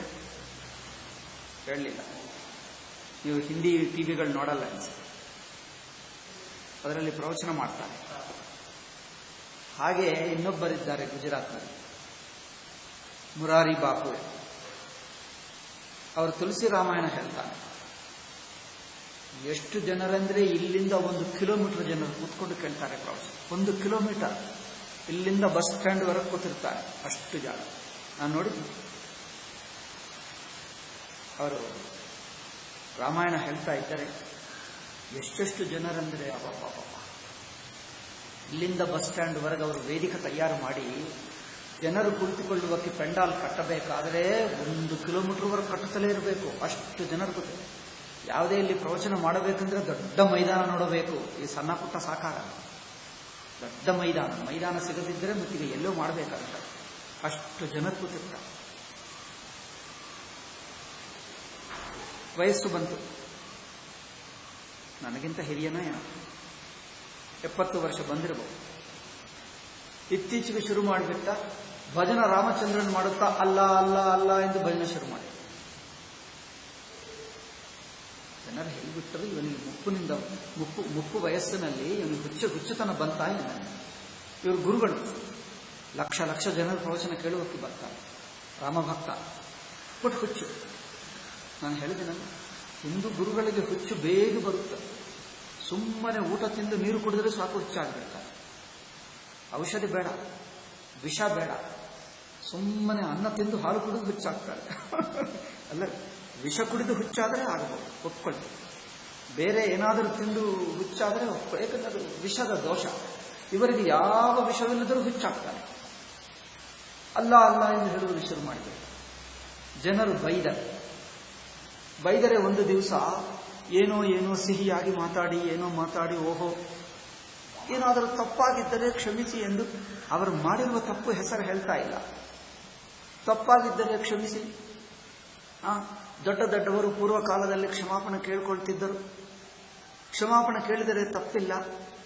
ಏನೋ ತಪ್ಪಾಗಬಹುದು, ಏನೋ ಒಂದು ಚೂರು ತಪ್ಪಾದರೆ ಆಗಬಹುದು. ಯಾರ ಮೇಲೆ ದ್ವೇಷ ಮಾಡುವುದು ಬೇಡ ಎಲ್ಲ ಹೇಳಿ. ಆದರೂ ಜನರು ಬಿಟ್ಟಿಲ್ಲ. ನಿಮ್ಮ ಕ್ಷಮಕ್ಕೆ ಏನು ಅರ್ಥ ಇಲ್ಲ, ನೀ ಅಲ್ಲ ಬಿಡು ಎಂದು ಹೇಳಿದರು. ಭಕ್ತರು ಮತ್ತೆ ಲಕ್ಷ ಲಕ್ಷ ಜನರು ಬರ್ತಾನೆ ಇದ್ದಾರೆ. ಬೇರೆ ಕೆಲವರು ಹೇಳಿದ್ದಾರೆ, ನಾನು ಬೈದೆ, ಇಲ್ಲಿ ಫೇಸ್ಬುಕ್ನಲ್ಲಿ ನಾನು ಬೈದೆ, ಈ ಮೂರ್ಖನ ಕ್ಷಮಾಪಣಕ್ಕೆ ಅರ್ಥ ಇಲ್ಲ ಎಂದು ಹೇಳಿದ್ದೀನಿ. ನೀವು ಅಲ್ಲ ಬಿಡು, ನಿಮ್ಮ ಕ್ಷಮಾಪಣೆ ಹೇಳಿದ್ರೆ ನಾವು ಒಪ್ಪಲ್ಲ. ನಾನು ಅವ್ರು ನೋಡಿದ್ದೀನಿ, ತುಂಬ ವರ್ಷ ಆಯಿತು. ಅಲ್ಲಿ ಋಷಿಕೇಶ್ನಲ್ಲಿ ನೋಡಿದ್ದೆ. ಅವ್ರಿಗೂ ನೆನಪಿರಲ್ಲ, ಬಟ್ ನನಗೂ ನೆನಪಿದೆ. ನೋಡಿದ್ದೀನಿ, ಮಾತಾಡ್ತೀನಿ.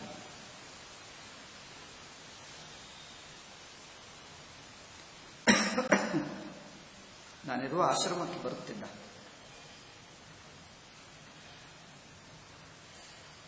ಈ ಹುಚ್ಚುತನ ಈಗ ಕೊನೆಗೇನು ಮಾಡಿದನು ಗೊತ್ತಾ? ಇವರೆಲ್ಲರೂ ದ್ವೇಷಿಗಳು ಎಂದು ಮತ್ತೆ ನಿಂದೆ ಮಾಡುವುದು ಶುರು ಮಾಡಿದರು. ನಮ್ಮಲ್ಲೇ ಎಲ್ಲರೂ ದ್ವೇಷ ಮಾಡ್ತಾ ಇದ್ದಾರೆ, ಎಲ್ಲ ಒಂದೇ ಭಗವಂತ. ಓಹೋ, ಈ ಹುಚ್ಚುತನ ನಮಗೆ ಗೊತ್ತು. ನಿನ್ನಂಥವರನ್ನು ತುಂಬ ಜನರನ್ನು ನೋಡಿದ್ದೀವಿ, ನಿಮ್ಮಂಥ ಹುಚ್ಚು ಗುರುಗಳನ್ನು ತುಂಬ ನೋಡಿದ್ದೀವಿ. ನಾನು ಹೇಳಿದ್ದೇನೆ, ಸಾಕು ನಿನ್ನ ಹುಚ್ಚುತನ ನಮಗೆ ಗೊತ್ತು. ಎಷ್ಟೋ ಹುಚ್ಚು ಜನರನ್ನು ನೋಡಿದ್ದೇವೆ. ಅವ್ರು ನೋಡಿ, ತನ್ನ ತಪ್ಪು ಕಂಡು ಬರಲ್ಲ, ಇನ್ನೊಬ್ಬರನ್ನೇ ಬೈಯುತ್ತಾನೆ. ನೋಡಿ, ಇದು ಏನಾಗಿ ಬಿಟ್ಟಿತು? ಗುರುಗಳು, ಪ್ರವಚನ ಮಾಡುವವರು, ಮಠಾಧಿಪತಿಗಳು ಏನಾಯಿತು? ಹುಚ್ಚು.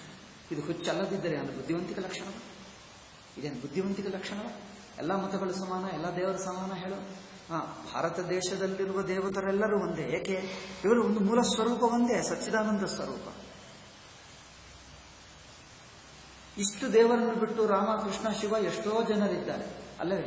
ದತ್ತಾತ್ರೇಯ ಇದ್ದಾನೆ, ತುಂಬ ಇದ್ದಾರೆ. ಇದೆಲ್ಲ ಯಾವುದಾದರೂ ಹೇಳ್ಕೋ. ಇದೆಲ್ಲ ಬಿಟ್ಟು ಈ ಅಲ್ಲನೇ ಬೇಕಾಗಿದ್ದಾನೆ ಈ ಮೂರ್ಖನಿಗೆ? ಲಕ್ಷ ಲಕ್ಷ ಅವರು ಭಕ್ತರು ಗೊತ್ತಾ, ಸಾಮಾನ್ಯ ಅಲ್ಲ. ಓಹ್,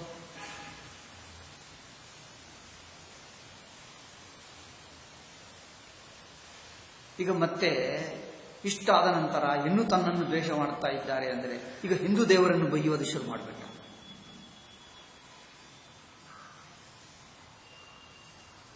ಕೃಷ್ಣ ಏನು ಭಗವಂತ ಹೀಗೆ ಬೈಯುತ್ತಾನೆ. ತನ್ನ ಯದುವಂಶ, ತನ್ನ ವಂಶ ನಾಶವಾಗುತ್ತಾ ಇದ್ದರೆ ಮಾಡಕ್ಕಾಗಲಿಲ್ಲ.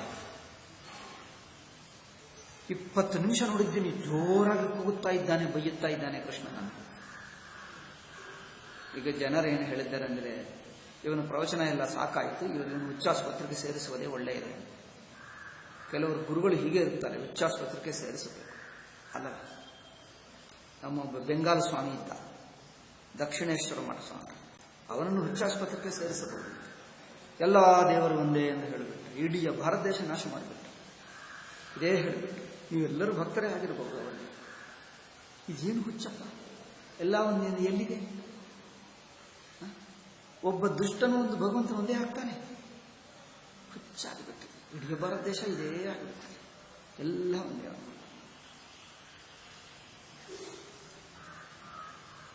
ಒಂದು ಗುಲಾಮಿ ಬುದ್ಧಿಯಿಂದ ಇದೊಂದು ಭಯಂಕರ ಶಾಪ.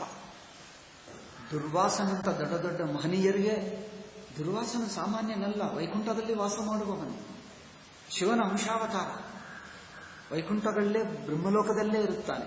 ಆದರೂ ಬಂದು ಏನು ಮಾಡ್ತಾನೆ? ಏನೂ ಒಂಚೂರು, ಆಗಾಗ ಒಂಚೂರು ಹುಚ್ಚು ಬರುತ್ತಾನೆ, ಇಂಥದ್ದು ಮಾಡ್ತಾನೆ. ಅದರಿಂದ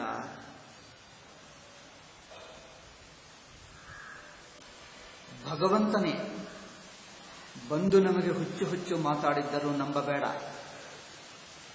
ಅದು ಶಾಸ್ತ್ರ ಹೇಳೋದು. ಭಗವಂತನೇ ಒಂದು ಸಲ ಪರೀಕ್ಷೆ ಮಾಡುವುದಕ್ಕೆ ಹುಚ್ಚು ವೇಷ ಹಾಕಿಕೊಂಡು ಉಲ್ಟಾ ಸುಲ್ಟಾ ಏನೇನೋ ಮಾತಾಡ್ತಾನೆ. ಉಲ್ಟಾ ಸುಲ್ಟಾ ಏನು ಹೇಳ್ತಾರೆ, ಹಿಂದಿಯಲ್ಲಿ ಹೇಳ್ತಾರೆ, ಕನ್ನಡದಲ್ಲಿ ಹೇಳ್ಬೋದು. ಉಲ್ಟಾ ಸುಲ್ಟಾ ಹಿಂದಿಯಲ್ಲಿ ಹೇಳ್ತಾರೆ. ಉಲ್ಟಾ ಪಲ್ಟ. ಉಲ್ಟಾ ಪಲ್ಟ, ಹೌದು, ತೆಲುಗಿನಲ್ಲಿ ಹೇಳ್ತಾರೆ ಉಲ್ಟಾ ಪಲ್ಟ. ಉಲ್ಟಾ ಸುಲ್ಟಾ ಹಿಂದಿಯವರು ಹೇಳ್ತಾರೆ, ಏನೇನೋ ಮಾತಾಡ್ತಾರೆ. ಇದು ನೋಡಿ, ಅಲ್ಲ ಅಲ್ಲ ಎಂದು ಭಜನ ಮಾಡಿ ಮಾಡಿಸೋದವರು. ಜನರು ಹೇಳಿದ್ದರು ಇದು ಮಾತ್ರ ಮಾಡಬೇಡಿ, ನೀವು ರಾಮಕೃಷ್ಣ ಶಿವ ಯಾವ ದೇವರನ್ನೇ ಹಿಂದೂ ದೇವರು ಹಾಡಿಕೊಂಡೆ, ಅದು ಬೇಡ. ಒಂದು ದಿವಸ ಕ್ಷಮಾಪಣೆ ಹೇಳಿದ, ಮರು ದಿವಸದಿಂದ ಮತ್ತೆ ಶುರುವಾರೆ ಮಾಡಿ. ಅದು ಬಿಟ್ಟಿಲ್ಲ. ಜನರು ಹೇಳಿದ್ದರು ನಿಮ್ಮ ಕ್ಷಮಾಪಣೆಗೆ ಅರ್ಥ ಇಲ್ಲ. ನಾನು ಮೊದಲನೇ ದಿವಸನೇ ಹೇಳಿದ್ದೀನಿ, ಇವರು ಕ್ಷಮಾಪಣದಲ್ಲಿ ನಿಜವಾದ ಮಾತು ಪಕ್ಕಕ್ಕೂ ಮುಚ್ಚಿ ಮಾತಾಡ್ತಾ ಇದ್ದಾನೆ, ಕ್ಷಮಾಪಣೆಗೆ ಅರ್ಥ ಇಲ್ಲ. ನಾನು ಹೇಳಿದ್ದೆ, ಮೊದಲನೇ ದಿವಸನೇ ಹೇಳಿದ್ದೆ. ಮಿಕ್ಕ ಜನರು ಸಂಭ್ರಮ ಪಡ್ಕೊಂಡ್ರೆ, ಅಯ್ಯೋ ಕ್ಷಮಾಪಣೆ ಹೇಳಿದ, ಫೋಟೋ ಹಾಕಿದ್ರು, ಮುರಾರಿ ಬಾಪು ಕ್ಷಮಾಪಣೆ ಹೇಳಿದ. ನಾನು ತಕ್ಷಣವೇ ನೋಡಿದೆ, ಎಲ್ಲಿ ಕ್ಷಮಾಪಣೆ ಹೇಳಿದ, ಅದು ಕೇಳಿದ್ದೀನಿ 5 ನಿಮಿಷ. ಇಲ್ಲ, ಅದರಲ್ಲಿ ಕ್ಷಮಾಪಣೆಗೆ ಅರ್ಥ ಇಲ್ಲ, ನಿಮ್ಮನ್ನು ಫೂಲ್ ಮಾಡ್ತಾ ಇದ್ದಾನೆ. ಅವರೆಲ್ಲ ಬಿಡಲ್ಲ, ಕ್ಷಮಾಪಣೆ ಮಾತ್ರ ಹೇಳ್ತಾನೆ, ಅದ ಮಾತಕ್ಕೆ ಅರ್ಥ ಇಲ್ಲ ಹೇಳಿಬಿಟ್ಟೆ. ನಾನು ತಕ್ಷಣವೇ ಹೇಳಿಬಿಟ್ಟೆ. ಮಿಕ್ಕ ಜನರು ಹೌದೌದು ಇವರ ಕ್ಷಮಾಪಣೆಗೆ ಅರ್ಥ ಇಲ್ಲ, ಮತ್ತೆ ಅವರು ಮೊದಲು ಗೊತ್ತಾಗಲಿಲ್ಲ. ಕ್ಷಮಾಪಣೆ ಹೇಳಿದ್ರೆ ಒಳ್ಳೆಯನಾಗಿಬಿಟ್ಟ. ಹುಚ್ಚು, ಕ್ಷಮಾಪಣೆಗೆ ಅರ್ಥ ಇಲ್ಲ. ಅವರೆಲ್ಲ ಬಿಡ್ತಾ ಇಲ್ಲ, ಕ್ಷಮಾಪಣೆ ಮಾತ್ರ ಹೇಳ್ತಾನೆ, ಅರ್ಥ ಇಲ್ಲ ಹೇಳಿದೆ. ಅದು ಬಿಡು, ನೀವು ಕ್ಷಮಾಪಣೆ ಬೇಕಾಗಿಲ್ಲ, ಅದು ಬಿಡು ಸಾಕು, ನೀವು ಕ್ಷಮಾಪಣೆ ಏನೋ ಬೇಕಾಗಿಲ್ಲ, ಅದು ಬಿಡು. ಅದು ಬಿಡಲ್ಲ ಅಂತೆ, ಅತಿಯಾಗಿ ನೀತಿ ಮಾತಾಡ್ತಾನೆ ನೋಡಿ. ಅಷ್ಟೇ. ಈಗ ಜನರು ಆದರೂ ಬೈದರು, ಇವನು ಹುಚ್ಚು ಎಂದು ಜನರು ಬೈದು ಬಿಟ್ಟರು ಅಷ್ಟೇ. ಮರು ದಿವಸದಿಂದ ಕೃಷ್ಣನನ್ನೇ ಬೈಯುವುದು ಶುರು ಮಾಡಿಬಿಟ್ಟ. ಈಗ ಹೇಳಿದ್ದೀನಲ್ಲ, ಹಿಂದೂ ದ್ವೇಷ ಎಷ್ಟಿದೆ ನೋಡಿ. ಈ ಹಿಂದೂ ಗುರುಗಳಿಗೆ ಕೊನೆಗೂ ಒಬ್ಬ ಶಂಕರಾಚಾರ್ಯ, 4 ಶಂಕರಾಚಾರ್ಯ, ಉತ್ತರ ದೇಶದ ಶಂಕರಾಚಾರ್ಯನೇ ಹೇಳಬೇಕಾಯಿತು, ಅವರು ಅತಿಯಾಗಿ ಮಾತಾಡ್ತಾ ಇದ್ದಾನೆ. ಶಂಕರಾಚಾರ್ಯರಲ್ಲವೇ ಸ್ವಲ್ಪ ಮರ್ಯಾದದಿಂದ ಬೈದರು, ನಾವೇನೋ ಸುಮ್ಮನೆ ಬೈದು ಬಿಟ್ಟಿದ್ದೀವಿ ನೇರಾಗಿ. ಏಕೆಂದರೆ ನಮಗೆ ಪೀಠ ಇಲ್ಲ, ಮಠ ಇಲ್ಲ, ನಾವು ಬಂದದ್ದು ಎಲ್ಲರನ್ನೇ ಬೈದೇ ಬಿಡ್ತೀವಿ. ಅವರು ಪೀಠಾಧಿಪತಿ ಅಲ್ಲವೇ ಶಂಕರಾಚಾರ್ಯ, ಸ್ವಲ್ಪ ಮರ್ಯಾದದಿಂದ ಹೇಳಿಬಿಟ್ರು, ನೋಡು ನಿಮ್ಮ ಮರ್ಯಾದವನ್ನು ದಾಟಿದ್ದೀವಿ, ಮುರಾರಿ ಬಾಪು ನಿಮ್ಮ ಮರ್ಯಾದವನ್ನು ದಾಟಿದ್ದೀವಿ, ಇಷ್ಟೇ ಮಾತು ಹೇಳಿದ್ರೆ ಅದು ಸರಿಯಾಗಿಲ್ಲ, ನೀವು ಎಲ್ಲ ಮತಗಳು ಸಮಾನ ಅಲ್ಲ, ಎಲ್ಲ ದೇವರು ಒಂದೇ ಅಲ್ಲ, ಅಷ್ಟೇ ಹೇಳಿಬಿಟ್ರು. ಅವರು ಹೆಚ್ಚು ಹೇಳಲ್ಲ, ಸಾಕು, ಅಷ್ಟು ಹೇಳಿದರೆ ಸಾಕು ಅಲ್ಲವೇ, ಅಷ್ಟು ಹೇಳಿದರೆ ಸಾಕು. ಶಂಕರಾಚಾರ್ಯರಾದರೆ ಉತ್ತರದ ಶಂಕರಾಚಾರ್ಯ ಒಬ್ಬರು ಹೇಳಿಬಿಟ್ರು, ಏನಪ್ಪಾ ಅದು ನೀವು ಮರ್ಯಾದವನ್ನು ದಾಟಿದ್ದು. ಮರ್ಯಾದ ಅಂದರೆ ಲಿಮಿಟ್, ಸೀಮಾ. ಏನು ಹೇಳ್ತಾರೆ ಅದಕ್ಕೆ? ಮೇರೆ. ಅದನ್ನು ಸೀಮಾ. ನೀವು ದೇಖೋ ತುಮಾರ ಸೀಮಾ ಕಾ ಅತಿಕ್ರಮಣ ಕಿಯೇ ಹೋ, ನೀವು ಸುಮ್ಮನೆ ಮೇರೆಯನ್ನು ದಾಟಿದ್ದೀವಿ, ತಪ್ಪು ಮಾಡಿದ್ದೀವಿ ಅಷ್ಟೇ ಹೇಳಿ, ಇನ್ನೇನು ಹೇಳಲಿಲ್ಲ. ಅಲ್ಲೆಂದೆ ಅಲ್ಲ ಭಗವಂತ ಎಲ್ಲರೂ ಒಂದೇ ಆಗಲ್ಲ, ಅಷ್ಟೇ 2 ಮಾತುಗಳು ಹೇಳಿಬಿಟ್ರು, ಬಿಕ್ಕ ಬೇರೆ ಏನು ಹೇಳಿದ್ದಾರೆ ಅಷ್ಟೇ, ಅಷ್ಟು ಸಾಕು. ಈಗ ಮರು ದಿವಸದಿಂದ ಕೃಷ್ಣನನ್ನು ಬೈಯೋದು ಶುರು ಮಾಡಿಬಿಟ್ಟು, ಇದು ಏನಾಯ್ತಪ್ಪ ನಮ್ಮ ಜನರಿಗೆ? ಕಲಿಕಾಲದ ಹುಚ್ಚು ಹೆಚ್ಚಾಗಿ ಬಿಟ್ಟಿದೆ. ಕಲಿಕಾಲ ವಿಷ. ಆ ಮೊದಲನೇ ಸ್ಕಂದದಲ್ಲಿ ಪರೀಕ್ಷಿತ್ತು ಕಲಿಯನ್ನು ನಿಗ್ರಹಿಸುವಾಗ ಏನು ಹೇಳಿದ? ಕೆಲವು ಜಾಗಗಳು ಕೊಡ್ತೀವಿ. ಅವರು ಹೇಳಿದ, ನಾನು ಕಲಿಪುರುಷ ಅಂದ್ರೆ ನಮ್ಮ ದೇಶದಲ್ಲೇ ಇರಬಾರದು, ನೀನು ಬಹಿಷ್ಕಾರ ಮಾಡ್ತೀನಿ. ಅವರು ಹೇಳ್ತಾನೆ, ಇಡೀ ಭೂಮಂಡಲ ನಿನ್ನ ದೇಶ, ನಾನು ಎಲ್ಲಿ ಹೋಗೋದು? ಆಯ್ತಪ್ಪ, ಕೆಲವು ಜಾಗಗಳು ಕೊಡಿ. ಆಯ್ತು, ಕೆಲವು ಜಾಗಗಳು ಕೊಟ್ಟ. ಈ ಜಾಗದಲ್ಲೇ ಇರು, ಬೇರೆ ಕಡೆ ಬರಬೇಡ. ಭಗವಂತನ ನಾಮಸ್ಮರಣ ಎಲ್ಲಿರುತ್ತದೋ ಅಲ್ಲಿ ಬರಬೇಡ. ಇಲ್ಲಿ ಭಗವಂತನ ನಾಮಸ್ಮರಣ ಮಾಡುವ ಶಿಷ್ಯರನ್ನು ಬಿಟ್ಟು, ಸಾಮಾನ್ಯ ಜನರನ್ನು ಬಿಟ್ಟು, ಗುರುಗಳ ಬಾಯಿಯಲ್ಲೇ ಕೂತ್ಕೊಂಡ ಕಲಿಪುರುಷ. ಏನಪ್ಪ ಕಲಿಪುರುಷ? ಪ್ರತಿನಿತ್ಯ ಭಗವಂತನ ಕಥಾ ರಾಮಾಯಣ ಹೇಳುವ ಗುರುಗಳ ಬಾಯಿಯಲ್ಲಿ ಮನಸ್ಸಿನಲ್ಲೇ ಕಲಿಪುರುಷ ಕೂತು ಬಿಟ್ಟ. ಅಯ್ಯೋ, ಕಲಿಪುರುಷನಿಗೆ ಇಲ್ಲದೆ ಜಾಗದಲ್ಲಿ ಕುಳಿತು ಬಿಟ್ಟ. ಮತ್ತೆ ಜನರು ಹಾಳಿದರು, ಅವರು ತುಂಬ ಲಕ್ಷ ಕೋಟಿ ಸಂಪಾದಿಸಿದ. ಅದು ಕಲಿಪುರುಷನಿಗೆ ಅವಕಾಶವಾಯಿತು ನೋಡಿ. ಪ್ರವಚನ ಮಾಡಿ ಮಾಡಿ ಮಾಡಿ ಮಾಡಿ ಲಕ್ಷ ಕೋಟಿಗಳು ಸಂಪಾದಿಸಿಕೊಂಡ್ರೆ ಅದು ನೆಪ ಮಾಡಿಕೊಂಡು ಕಲಿಪುರುಷ ಬರ್ತಾನೆ. ಇವಾಗ ಇದು ಉಲ್ಟಾ ತಿಟ್ಟ ಬುದ್ಧಿ ಉಲ್ಟಾ ಆಗಿಬಿಟ್ಟಿದೆ. ಅದು ಯಾರೋ ಹೇಳಿದ್ದಾರೆ, ಅದು ಎಷ್ಟರ ಮಟ್ಟಿಗೆ ನಿಜವೋ ಗೊತ್ತಿಲ್ಲ. ಬಟ್ ಎಲ್ಲೋ ಕಲಿಪುರುಷ ಮಾತ್ರ ಪ್ರವೇಶ ಮಾಡಿಬಿಟ್ಟ. ಕೃಷ್ಣನನ್ನೇ ಬೈಯುವುದಂತೆ, ರಾಮಕಥಾ ಮಾಡುವಂತ ಋಷಿ ಮಹಾತ್ಮ, ಓ ಭಕ್ತ ನಾರದ ಎಂದಂತೆ ಹೆಸರು ಪಡ್ಕೊಂಡ. ಅಂತ ಭಕ್ತ ಎಂದು. ಇಂಥ ಭಕ್ತನಿಗೆ ಇದು ಏನು ಬುದ್ಧಿ? ಕೃಷ್ಣನನ್ನೇ ಬೈಯುವುದು ಏನು ಬುದ್ಧಿ? ಅದು ತನ್ನನ್ನು ಅಲ್ಲ ಹೇಳಬೇಡ ಅಂದ್ರೆ ಮಾಡೋದು ಭಯಂಕರ ಬುದ್ಧಿ. ಇದೆಲ್ಲ ಏಕೆ ಹೇಳ್ತಾ ಇದ್ದೀನಿ ಅಂದರೆ, ಜನರು ಬುದ್ಧಿ ಕಲ್ಕೊಳ್ಳಬಾರದು, ವಿವೇಕ ಮುಖ್ಯ. ವಿವೇಕವೇ ಭಗವಂತನ ದೊಡ್ಡ ಅನುಗ್ರಹ. ಗುಣದೋಷ ವಿವೇಕ, ಯಾವುದು ಒಳ್ಳೆಯದು ಯಾವುದು ಕೆಟ್ಟವು, ಈ ವಿವೇಕ ಇರಬೇಕು. ವಿವೇಕ ಎಲ್ಲಿರುತ್ತದೋ ಭಗವಂತನ ಪ್ರಸಾದ, ಭಗವಂತನ ಅನುಗ್ರಹ.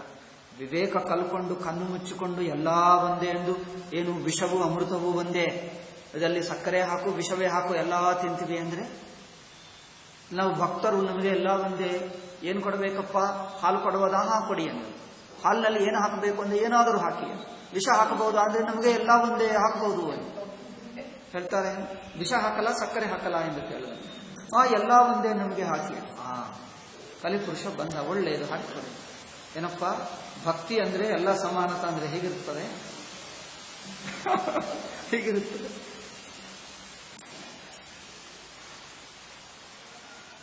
ಹಾಗೆ ಮಾಡ್ತಾ ಇದ್ದ. ದೊಡ್ಡ ತಪ್ಪು. ಕಲಿಪುರುಷ ಮಾತ್ರ ಮಹಾಬುದ್ಧಿವಂತ.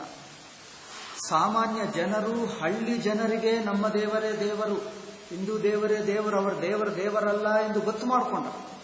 ಸಾಮಾನ್ಯ ಜನರಿಗೆ ಗೊತ್ತಾಯಿತು, ಈ ಗುರುಗಳಿಗೆ ಮಾತ್ರ ಗೊತ್ತಾಗ್ತಾ ಇತ್ತು. ಏನಪ್ಪ ಎಷ್ಟು ಭಯಂಕರ ಸ್ಥಿತಿ. ಮಗುಗೂ ಗೊತ್ತಾಗ್ತಾ ಇದೆ ಯಾರು ಶತ್ರು ಯಾರು ಮಿತ್ರ. ಯಾರೋ ಕರೆದರೆ ಹೋಗಲ್ಲ, ತಾಯಿ ಹೇಳ್ತಾರೆ ಹೋಗು ಹೋಗು, ಅವ್ರ ಅಂಕಲೇ ಹೋಗು ಅಂತ ಹೇಳ್ತಾರೆ, ಅವ್ರ ಮಗು ಹೋಗಲ್ಲ. ತಾಯಿಗಿಂತ ಬುದ್ಧಿವಂತ ಮಗು ಆಗಿದ್ದಾನೆ, ತಾಯಿ ಉಲ್ಟ ಆಗಿಬಿಟ್ಟ. ಭಾರತ ದೇಶವನ್ನು ರಕ್ಷಿಸುವ ಗುರುಗಳ ಬುದ್ಧಿಗೆ ವಿಷ ಬಂದುಬಿಟ್ಟಿದೆ. ಕಲಿಪುರುಷ ಅನ್ಕೊಂಡ ಪ್ರಜೆಗಳನ್ನು ಬಿಡು, ಮೊದಲು ಗುರುಗಳನ್ನೇ ಹಿಡಿಯೋಣ. ಗುರುಗಳು ಎಷ್ಟು ನಾಮಸ್ಮರಣ ಮಾಡಿದ್ದರೂ, ಕೆಲವರು ಗುರುಗಳು ನಿಜವಾಗಿದ್ದಾರೆ, ಸರಿಯಾದ ತಿಳ್ಕೊಂಡರು, ಸರಿಯಾಗಿ ಹೇಳ್ತಾ ಇದ್ದಾರೆ. ಕೆಲವರು ಗುರುಗಳು ಹಿರಣ್ಯಕಶಿಪುಗಳಾಗಿಬಿಟ್ಟ. ಅವರು ಏಕೆ ಪ್ರಹ್ಲಾದನನ್ನು ನೋಡುತ್ತಾ ಪ್ರತಿ ದಿವಸ ನಾರಾಯಣ ನಾರಾಯಣ ಮಾತು ಕೇಳುತ್ತಾ ಅವ್ರ ಬುದ್ಧಿ ಮಾತ್ರ ಕರಗಲಿಲ್ಲ. ಅವು ಹಾಗಾಗಿಬಿಟ್ಟ. ಭಯಂಕರ ಬುದ್ಧಿ.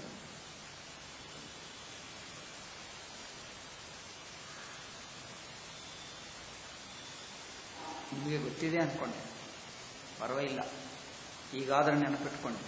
ಯಾರೇ ಆಗಲಿ, ಎಲ್ಲ ಮತಗಳು ನಮ್ಮ ಶಾಸ್ತ್ರದ ಏನೇ ಹೇಳಲಿ, ಭಾಗವತ ಹೇಳು, ರಾಮಾಯಣ ಹೇಳು, ಎಷ್ಟು ಭಕ್ತಿ ಹೇಳು, ಎಲ್ಲ ಚೆನ್ನಾಗಿದೆ, ಕೇಳಿ ಕಲಿತುಕೊಂಡು ನಾಮಸ್ಮರಣ ಮಾಡಿ.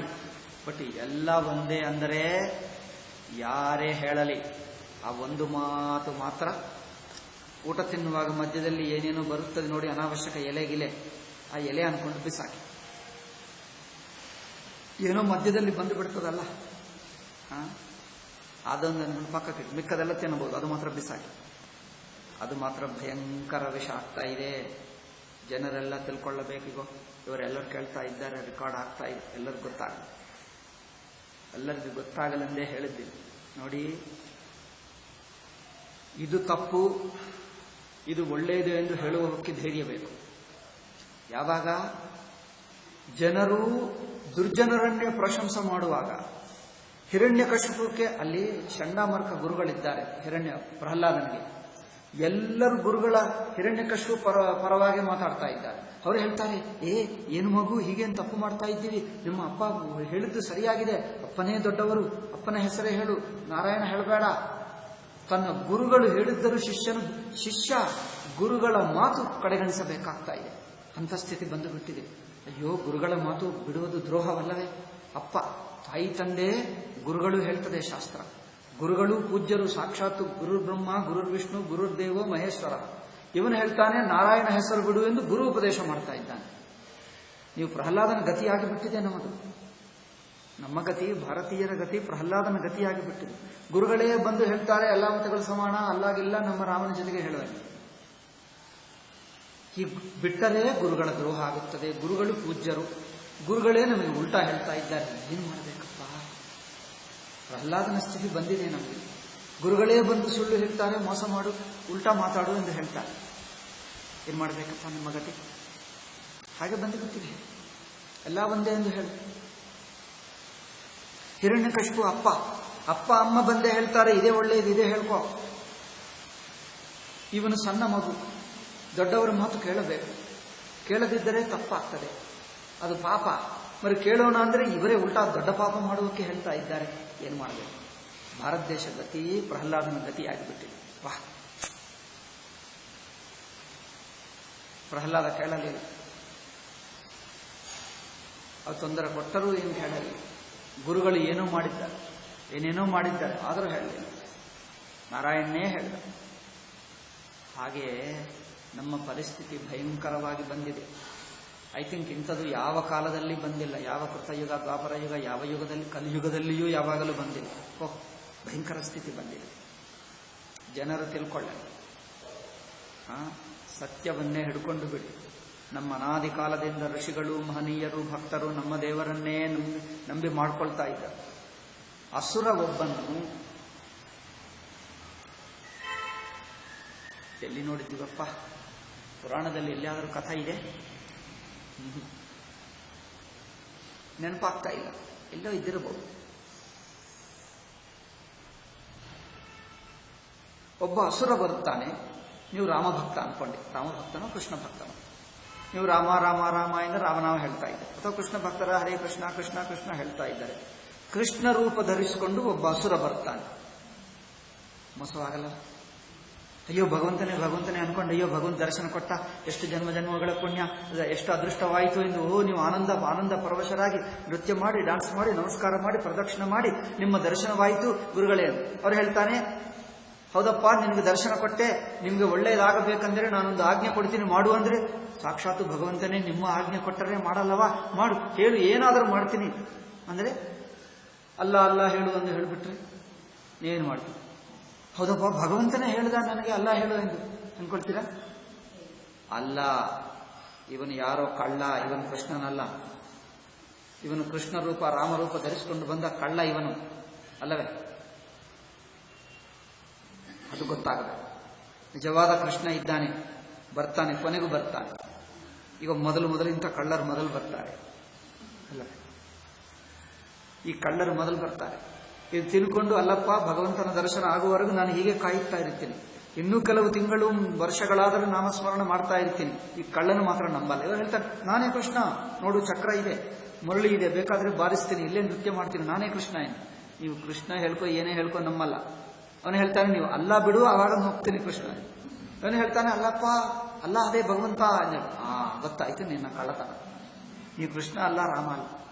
ಹೀಗೆ ಭಗವಂತನ ವೇಷ ಹಾಕಿಕೊಂಡು ಗುಂಡಾಗಳು ಬರುತ್ತಾರೆ, ಪೊಲೀಸ್ ವೇಷ ಹಾಕಿಕೊಂಡು ಕಳ್ಳರು ಬರುತ್ತಾರೆ. ಪೊಲೀಸ್ ವೇಷ ಹಾಕಿಕೊಂಡು ಏನು ಹೇಳ್ತಾರೆ, ನಿಮ್ಮ ಲೈಸೆನ್ಸ್ ತೋರಿಸು, ನಿಮ್ಮ ಆಧಾರ್ ಕಾರ್ಡ್ ತೋರಿಸು. ಆಧಾರ್ ಕಾರ್ಡ್ ತಗೊಂಡು ಏನು ಮಾಡ್ತಾರೆ, ಇನ್ನು ಬೇರೆ ಏನಾದರೂ ಬ್ಯಾಂಕ್ ಅಕೌಂಟ್ ಇದೆಯಾ, ಅಕೌಂಟ್ ನಂಬರ್ ಕೊಡು ನಮಗೆ ಹೇಳ್ತಾರೆ. ನಿಮಗೇನಾದ್ರು ATM ಕಾರ್ಡ್ ನಂಬರ್ ಇದ್ದರೆ ಅದು ಕೊಡು. ಅದು ನಮಗೆ ಕೊಡಬಾರದು ಅಂದ್ರೆ, ನಾವು ಬ್ಯಾಂಕ್ ಪರವಾಗಿ ಬಂದಿದ್ದೀವಿ, ನಾವು ಬ್ಯಾಂಕ್ ಆಫೀಸರ್ಗಳೇ, ನಂಬರ್ ಎಲ್ಲ ಕೊಡದಿದ್ದರೆ ನಿಮ್ಮ ಅಕೌಂಟ್ ಮುಚ್ಚಿಬಿಡ್ತೀವಿ. ಬೇಕಾದ್ರೆ ನೋಡು, ನಾವು ಬ್ಯಾಂಕ್ನಿಂದಲೇ ಬಂದಿದ್ವಿ, ನಿಮ್ಗೇನು ಗೊತ್ತಿಲ್ಲ, ಹೌದಪ್ಪ ಇನ್ನು ಎಲ್ಲ ಅಕೌಂಟ್ ಕೊಟ್ಟನಂದ್ರೆ ಎಲ್ಲ ಹಣ ತಗೊಂಡು ಹೋಗ್ತಾನ, ಕಾರ್ಡ್ ತಗೊಂಡು. ನಂಬ್ತೀರ? ಅವ್ರ ಬ್ಯಾಂಕ್ ಹೆಸರು ತಗೊಂಡು ಬರ್ತಾನೆ, ಬೇಕಾದ್ರೆ ಇಲ್ಲಿ ಹೆಸರು ಹಾಕೊಳ್ತಾನೆ. ನೋಡು ಬ್ಯಾಜ್ ಇರುತ್ತದೆ ನೋಡಿ, ಏನಂದ್ರೆ ಚಿಕ್ಕದಿಂತದ್ದು ಏನೋ ಕಾರ್ಡು, ಅದರ ಮೇಲೆ ಈ ಬ್ಯಾಂಕ್ ಹೆಸರು ಹಾಕೊಂಡು ಬರ. ಯಾವ ಬ್ಯಾಂಕ್ ಆಫೀಸರ್ ಹೆಸರು ಹಾಕೊಂಡು ಬರಲ್ಲ, ಇವನು ಮಾತ್ರ ಹಾಕೊಳ್ತಾನೆ. ಯಾಕಂದ್ರೆ ಇವನು ಕಳ್ಳ ಅಲ್ಲವೇ? ಯಾವ ಬ್ಯಾಂಕ್ ಆಫೀಸರು ನನ್ನ ಇದನ್ನು ಅವ್ರೇನು, ನನ್ನದು ಈ ಬ್ಯಾಂಕು ಏನೋ ಬ್ಯಾಂಕ್ ಹೆಸರು ಹಾಕೊಂಡು ಎಲ್ಲಿ ತೆಗೆದಾಕೊಂಡು, ನೋಡು ನನ್ನದು ಈ ಬ್ಯಾಂಕ್, ಅದರಿಂದ ಕೊಡು. ನಮಗೆ ಕೊಡಬಾರದು ಎಂದು ಹೇಳಿದ್ದರಂತೆ. ಆಧಾರ್ ಕಾರ್ಡ್ ಯಾರು ಕೊಡಬಾರದು, ನಮ್ಮ ಬ್ಯಾಂಕ್ ಅಕೌಂಟ್ ನಂಬರು, ನಮ್ಮ ATM ನಂಬರು, ಪಾಸ್ವರ್ಡ್ಗಳು ಯಾರಿಗೂ ಕೊಡಬಾರದು ಎಂದು ನಮಗೆ ಮೊದಲೇ ಹೇಳಿದ್ದರು. ನೀವು ಹಾಗೆ ಕೇಳ್ತಾ ಇದ್ದೀರಿ ಅಂದ್ರೆ, ಅದು ಹಿಂದೆ ಇತ್ತು, ಈಗ ಕಾನೂನು ಬದಲಾಯಿಸಿದ್ದೀವಿ, ಈಗ ನೀವು ಕೊಡಲೇಬೇಕು, ಕೊಡದಿದ್ದರೆ ಅಕೌಂಟ್ ಬದಲಾಯಿಸ್ತೀವಿ. ನಾನೇ ಬ್ಯಾಂಕ್ ಆಫೀಸರ್ ಹೇಳ್ತಾ ಇದ್ದೀನಿ. ನಾನು ಹೇಳಿದರೆ ರಿಸರ್ವ್ ಬ್ಯಾಂಕ್ ನನ್ನ ಮಾತು ಕೇಳ್ತದೆ, ನಾನೇ ಬ್ಯಾಂಕ್.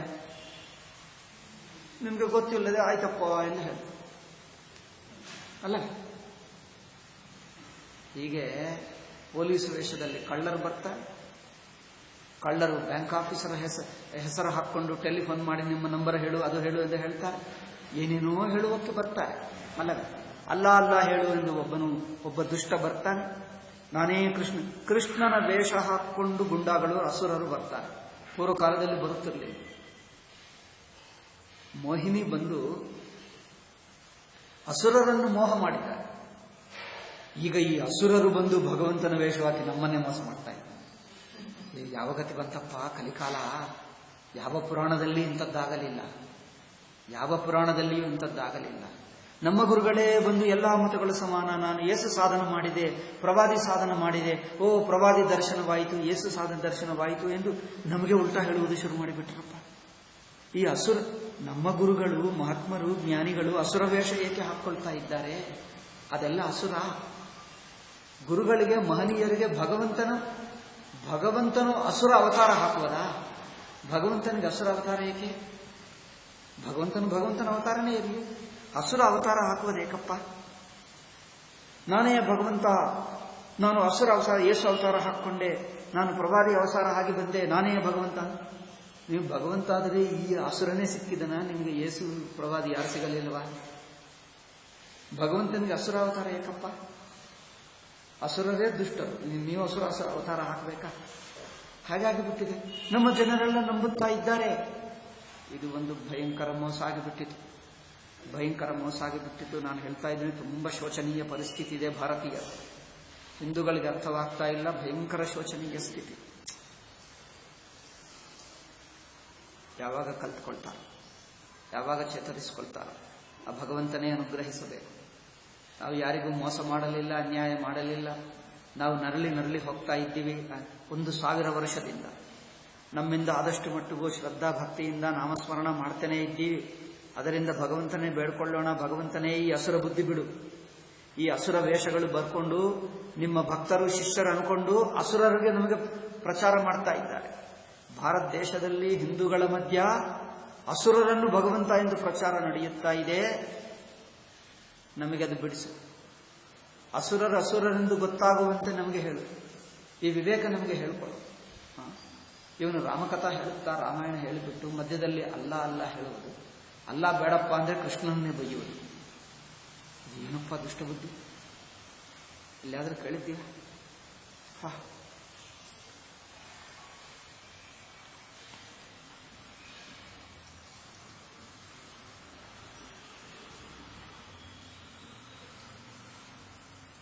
ಕಲಿಪುರುಷ ಬಂದು ಸಜ್ಜನರನ್ನು ಮೋಹಗೊಳಿಸ್ತಾನೆ. ಇಷ್ಟು ದಿವಸ ಕೇಳಿದ್ದೀವಿ, ಮೋಹಿನಿ ಬಂದು ಅಸುರರನ್ನೇ ಮೋಹಗೊಳಿಸ್ತಾರೆ. ಈಗ ಏನಾಯಿತು? ಮೋಹಿನಿ ಬಂದು ನಮ್ಮ ಹಿಂದೂಗಳನ್ನೇ ಮೋಸಗೊಳಿಸ್ತಾ ಇದೆ. ಹಿಂದೂಗಳೇ ಮೋಹಿತರಾಗ್ತಾ ಇದ್ದಾರೆ. ಇದು ಮಾತ್ರ ತಪ್ಪಿಸಿಕೊಳ್ಳಬೇಕು. ಎಲ್ಲರೂ ತಪ್ಪಿಸಿಕೊಳ್ಳಬೇಕು. ವಿವೇಕ ದೊಡ್ಡದು. ವಿವೇಕ ಎಲ್ಲಕ್ಕಿಂತ ದೊಡ್ಡದು. ಭಗವಂತನ ಅನುಗ್ರಹ, ಭಗವಂತನ ಪ್ರಸಾದ ಅಂದರೆ ಬುದ್ಧಿ ಸ್ವಚ್ಛವಾಗಿರಬೇಕು. ಯಾರು ದುಷ್ಟರು, ಯಾರು ಕಳ್ಳರು ಗೊತ್ತಾಗಬೇಕು, ಯಾರು ಸಜ್ಜನರು ಗೊತ್ತಾಗಬೇಕು. ಸ್ಪಷ್ಟತೆ ಇರಲಿ. ಓಕೆ, ಆಗಾಗ ಹೇಳಬೇಕು. ತುಂಬ ದಿವಸ ಆಯಿತು ಅಲ್ಲ? ಇದರ ಎಲ್ಲರಿಗೂ ಗೊತ್ತಾಗಲಿ, ಎಲ್ಲರೂ ಕೇಳಲಿ.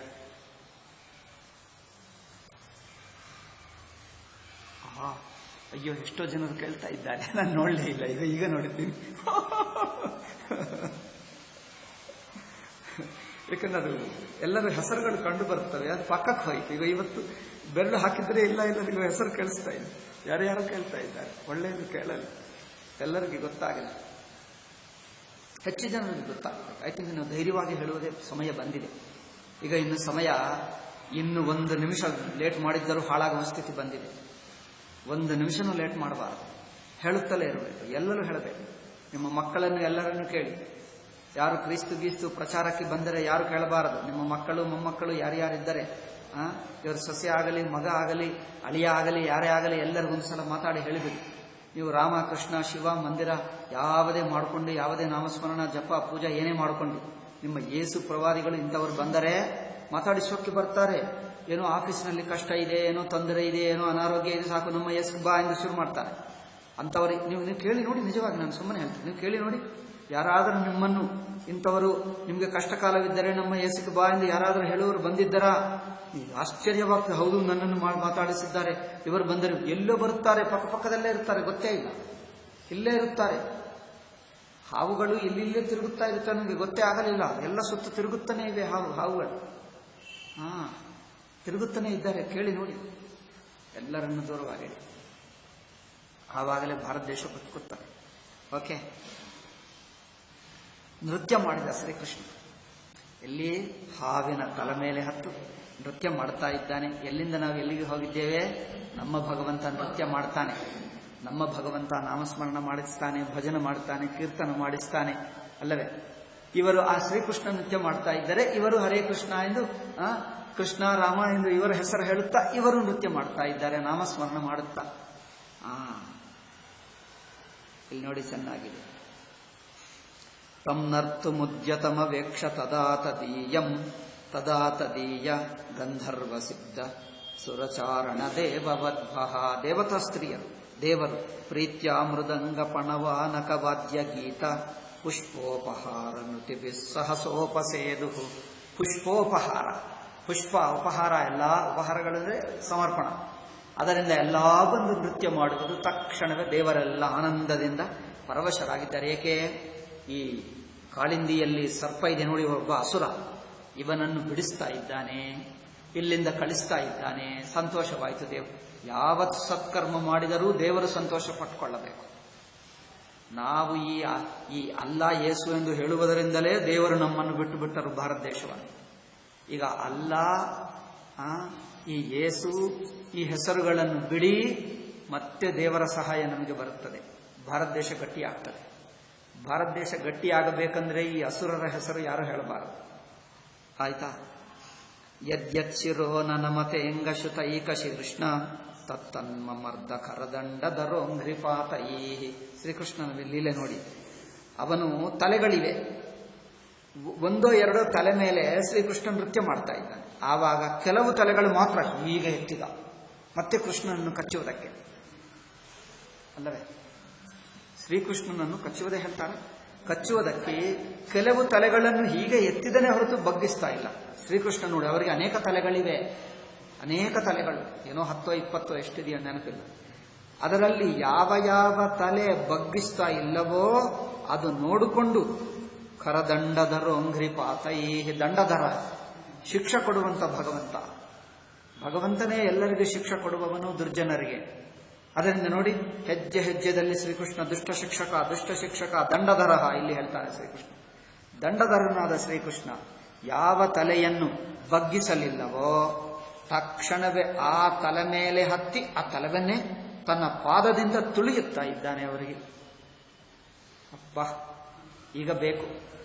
ಈಗ ಬೇಕಾದಷ್ಟು ತಲೆಗಳಿವೆ ಭಾರತ ದೇಶದಲ್ಲಿ. ತಲೆಗಳೆಲ್ಲ ಎತ್ತುತ್ತಾ ಇದ್ದಾರೆ. ದೊಡ್ಡ ಸರ್ಪ ಇದೆ ಭಾರತ ದೇಶದಲ್ಲಿ. ಈಗ ಶ್ರೀಕೃಷ್ಣನೇ ಬೇಕು. ಎಲ್ಲರ ತಲೆ ಬಗ್ಗಿಸುವುದಕ್ಕೆ ಶ್ರೀಕೃಷ್ಣ ಬೇಕು. ತುಂಬಾ ತಲೆಗಳು ಎತ್ತಿ ಎತ್ತಿ ಕೂತಿದ್ದಾರೆ ಭಾರತ ದೇಶದಲ್ಲಿ. ನಿಜವಾಗಿ ಶ್ರೀಕೃಷ್ಣ ಬೇಕು. ಕರದಂಡಧರು ಅಂಗ್ರಿಪಾತೈ ಕ್ಷೀಣಾಯುಷೋ ಭ್ರಮತ ಉಲ್ಬಣ ಮಾಸ್ಯತೋಸ್ರಕ್. ಈಗ ಅವರಿಗೆ ಆಯುಷು, ಜೀವನವೆಲ್ಲ ದುರ್ಬಲ. ಆಯುಹು ಅಂದ್ರೆ ಬಲ, ಮನೋಬಲ. ಅವರಿಗೆ ಪ್ರಾಣಬಲ ದುರ್ಬಲವಾಯಿತು. ಅಂತವನಿಗೆ ಬಾಯಿದಿಂದ ವಿಷವನ್ನು ಕಕ್ಕುತ್ತಾ ಇದ್ದಾನೆ, ರಕ್ತವನ್ನು ಕಕ್ಕುತ್ತಾ ಇದ್ದಾನೆ. ಪರಮಕಶ್ಮಲ ಮಾಪನಾಗ. ತುಂಬ ದುಃಖವಾಯಿತಂತೆ. ತನ್ನ ಜೀವನದಲ್ಲಿ ಇಷ್ಟು ಕಷ್ಟವಾಗಲಿಲ್ಲ. ಏಕೆ? ಇಷ್ಟು ಬಲವಂತ ಯಾರೂ ಸಿಗಲಿಲ್ಲ. ಎಲ್ಲರೂ ತನ್ನನ್ನು ನೋಡಿ ಹೆದರಿಕೊಳ್ಳುವವರೇ. ಈ ಸಲ ಜೀವನದಲ್ಲಿ ಒಬ್ಬ ಮಹಾಬಲಶಾಲಿ ಪರಮಾತ್ಮ ಸಿಕ್ಕಿದ. ತನ್ನ ಹೆಜ್ಜೆ ಹೆಜ್ಜೆ ಅಣುವನ್ನು ಹಿಂಡಿ ಹಿಂಡಿ ಹಿಂಡಿ ಏನು ಮಾಡಕ್ಕಾಗದಂತೆ ಮಾಡಿಬಿಟ್ಟ. ಆವಾಗ ತಸ್ಯಾಕ್ಷಿಭಿರ್ ಗರಲ ಮುದ್ವಮತ ಶಿರಸ್ಸು ಯದ್ಯದ್ ಸಮುನ್ನಮತಿ ನಿಶ್ವಸತೋ ಋಷಚ್ಚೈ. ಯಾವ ಯಾವ ತಲವನ್ನು ಮತ್ತೆ ಕೋಪದಿಂದ ಎತ್ತುತ್ತಾ ಇದ್ದಾನೆ. ಏಕೆ? ಆ ದುಃಖ ತಡ್ಕೊಳ್ಳಕ್ಕಾಗದೆ, ದುಃಖ ಬಂದರೂ ಸೋತು ಹೋದರೂ ಕೋಪ ಮಾತ್ರ ಬಿಟ್ಟಿಲ್ಲ ನೋಡಿ. ಇನ್ನೂ ದುಷ್ಟತನ. ಆ ಕೋಪದಿಂದ ಮತ್ತೆ ಏನದು ಬುಸ್ಸು ಹೇಳುತ್ತಾ ಮತ್ತೆ ತಲೆ ಎತ್ತಿದ. ಕೆಲವು ನೃತ್ಯನ್ ಪದಾನುನಮಯನ್. ಯಾವ ಯಾವ ತಲೆ ಎತ್ತಿದ್ದನೋ ಆ ತಲೆ ಮೇಲನೆ ಪಾದ ಇಟ್ಟ ಶ್ರೀಕೃಷ್ಣ. ಇಟ್ಟುದ್ದಮಯಾಂಬಭೂವ. ಅಂತವರು ಬೇಕು ನಮಗೆ ಭಾರತ ದೇಶಕ್ಕೆ. ಎಲ್ಲಾ ಜನರು ದುಷ್ಟರೇ ಕುಳಿತಿದ್ದರು ಭಾರತ ದೇಶ. ಪುಷ್ಪೈ ಪ್ರಭೂಚಿತ. ಅವರ ರಕ್ತದಿಂದ ರಕ್ತದ ಹನಿಗಳು ಪಾದ ಮೇಲೆ ಬೀಳುತ್ತಾ ಇದ್ದಂತೆ ಶ್ರೀಕೃಷ್ಣನಿಗೆ. ಏಕೆ? ಆ ತಲೆ ಮೇಲೆ ಪಾದವನ್ನು ಇಟ್ಟು ಈಗ ತುಳಿಯುತ್ತಾ ಇರುವಾಗ ಆ ಸರ್ಪದ ಸ್ವಲ್ಪ ರಕ್ತದ ಬಿಂದು ಹೇಳ್ತಾನೆ, ಏನ್ ಹೇಳ್ತಾರೆ, ಹನಿಗಳು ಪಾದ ಮೇಲೆ ಬೀಳುತ್ತಾ ಇದ್ದರೆ ಕೆಂಪು ಪುಷ್ಪಗಳಿಂದ ಪಾದ ಪೂಜೆ ಮಾಡಿದಂತೆ ಇದ್ದಂತೆ ಶ್ರೀಕೃಷ್ಣನಿಗೆ. ಈಗ ಜನ ನೋಡ್ತಾರೆ, ಅಯ್ಯೋ ಪಾಪ ಹಾವುಕ್ಕೆ ಕಷ್ಟವಾಯಿತು, ಅಯ್ಯೋ ಪಾಪ. ಈ ಕಾಲದವರು ಹೀಗೆ ಹೇಳ್ತಾರೆ.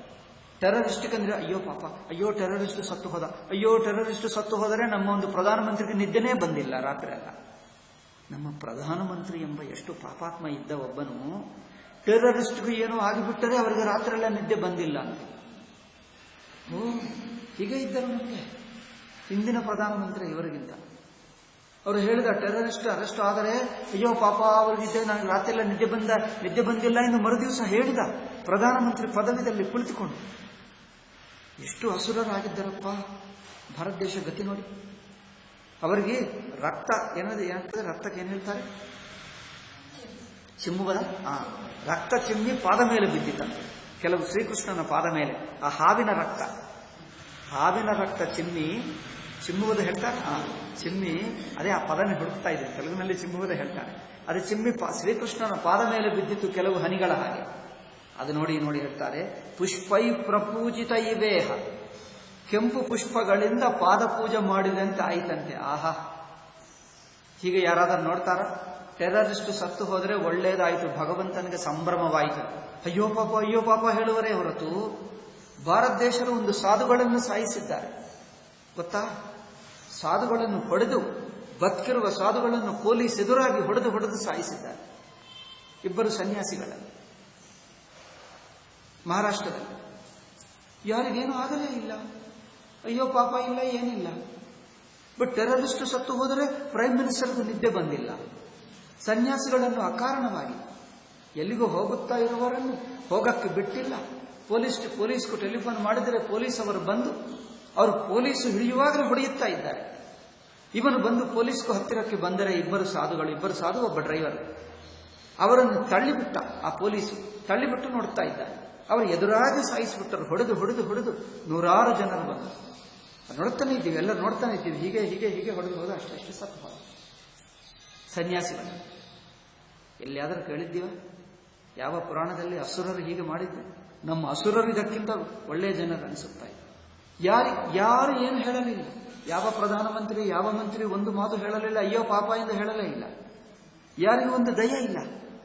ಟೆರರಿಸ್ಟ್ ಮಾತ್ರ ಹಾಗೆ ನಿದ್ದೆ ಬಂದಿಲ್ಲ ಎಂದು ಒಂದು ಪ್ರಧಾನಮಂತ್ರಿ ಹೇಳಿಲ್ಲ. ನಮ್ಮ ಪ್ರಧಾನಮಂತ್ರಿ, ಹಿಂದಿನ ಪ್ರಧಾನಮಂತ್ರಿ, ಟೆರರಿಸ್ಟ್ ಮೇಲೆ ಎಷ್ಟು ದಯೆ. ಸಜ್ಜನರು ಸಾಧುಗಳನ್ನು ಪೂಜಿಸತಕ್ಕ ಸನ್ಯಾಸಿಗಳನ್ನು ಹೊಡೆದು ಸಾಯಿಸಿಬಿಟ್ಟರೆ ಯಾರಿಗೇನು ದಯೆ ಇಲ್ಲ.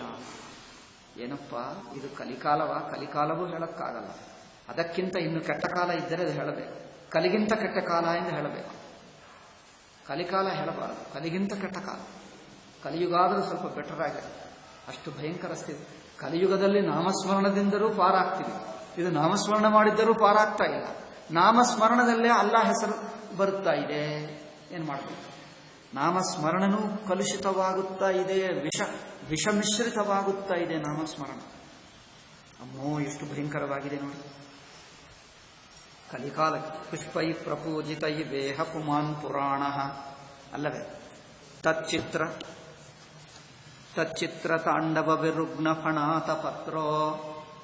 ಈ ತಾಂಡವನ, ಶ್ರೀಕೃಷ್ಣ ತಾಂಡವದನಿಂದ ವಿಚಿತ್ರ. ಈಗ ಆಶ್ಚರ್ಯವೇನಿಲ್ಲ. ಶ್ರೀಕೃಷ್ಣ ತಾಂಡವ ಮಾಡಿದ್ದರೆ